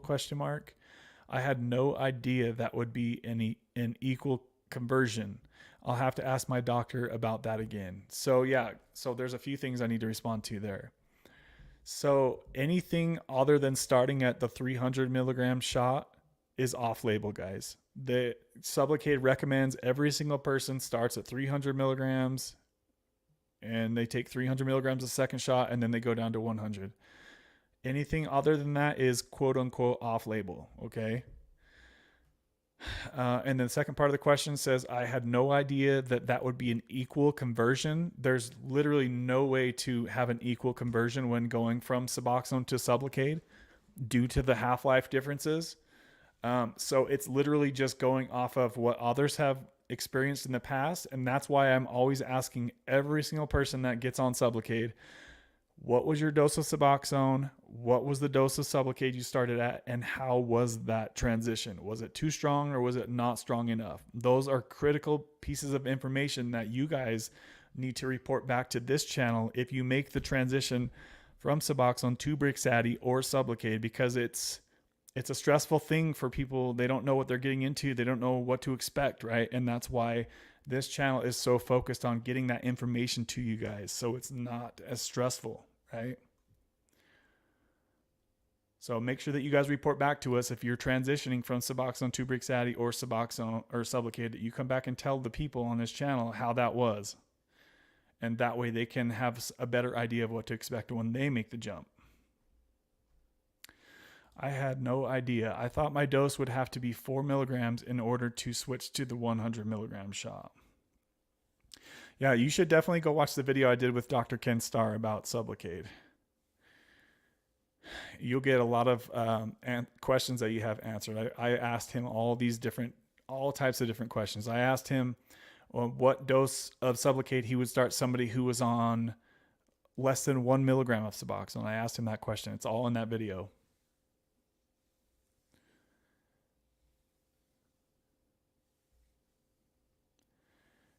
It is so hard to catch up to you guys. That's a good thing.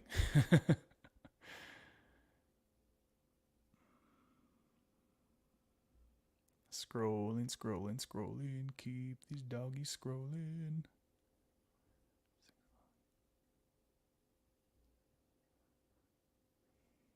I might see if I can raise my dose. Yeah, you should definitely be able to.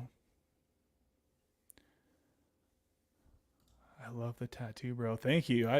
I wish I didn't have it, but I appreciate that. Either, let's see, full 300 or 250 or 200. Yeah, and see, if your doctor orders the 300 milligram shot, that gives you the leeway to think about it, right? Because if your doctor is cool with giving you what you think or you want, then as long as they order the 300 milligram shot, they can customize it to whatever you want to take, right? If you feel like you only want a 100 milligram shot, when you change it, when you go to your doctor's appointment, he can squirt out 2/3 of it. It's that simple. It's not costing any more or any less to order the 100 or the 300 milligram shot for some stupid reason. I think that's dumb to me that they do that, but that's just how it is.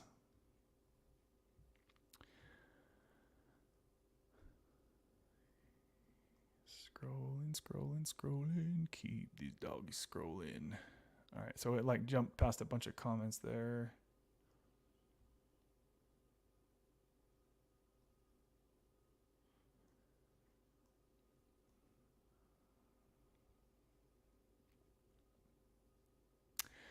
FMD says, y'all are my support system. I don't get along with my brothers or dad. So I don't even talk to my brother, and my dad is dead.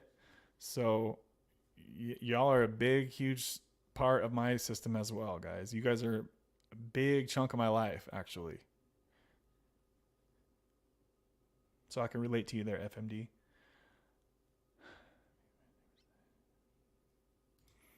So Kim says, oh wait, scrolling back up. What?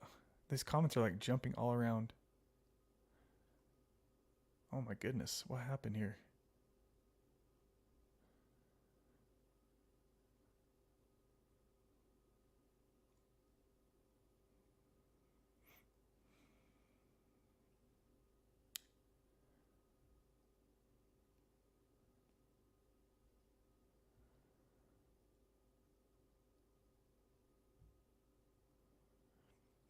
Absolutely 1000% no chance of relapse.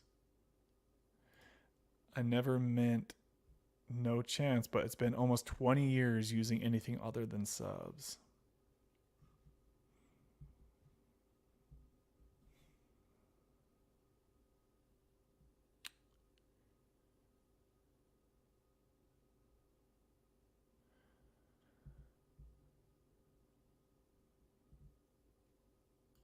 Sorry guys, I'm just kind of scrolling through the last of the comments here.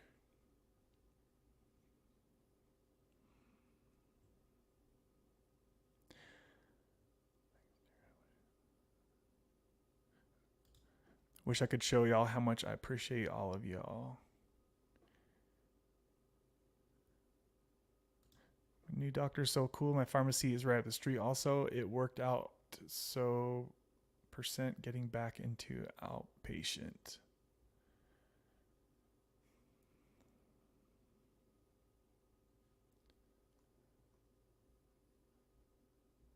Oh, just a quick side note, guys. Has anybody seen a obituary for Luke? Because I have been unable to find that still, and it's been like what, a week and a half now, guys. Has anybody seen that? Please let me know. I'm curious. Please send it and post it on the channel if you're watching this on the replay. Please post a link to it. I would appreciate you guys. We hit 40 likes on this video, guys. That is absolutely incredible.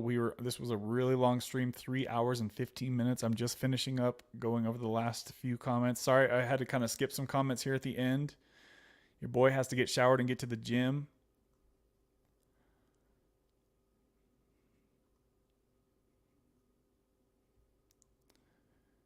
Literally no healing my family. I just got to move on. Yeah, if people are holding you back and they're your family, you know, like I said, I haven't even talked to my brother for 3 years still. We're supposed to kind of like meet up and have a lunch, but I'm just going to make sure I set extremely careful boundaries to let him know that I do not do drama. My life is a drama-free zone. So if you bring me drama like you used to, my brother, then we can't be associating because I don't do the drama shit anymore. I'm not a 16-year-old teenager. I don't do drama. So if people are bringing you drama, especially when it comes to your recovery, you got to put them on the back burner for a while and work on yourself, right?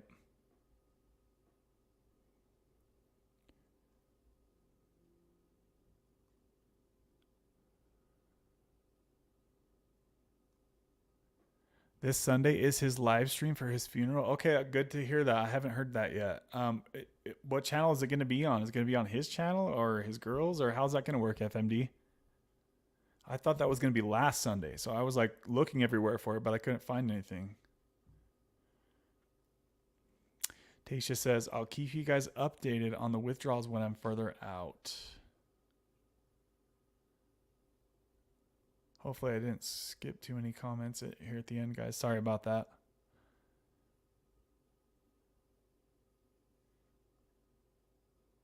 It's on his girls' channel. Okay, cool. Thanks for letting me know that.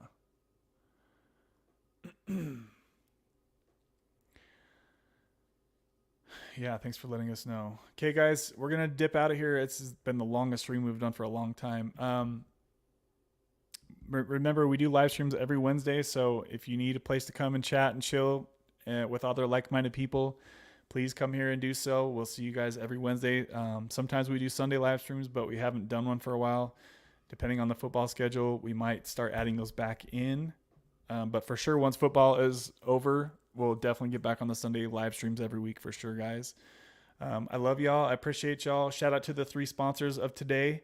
I appreciate you guys, and we'll see you guys on the next one. Bye.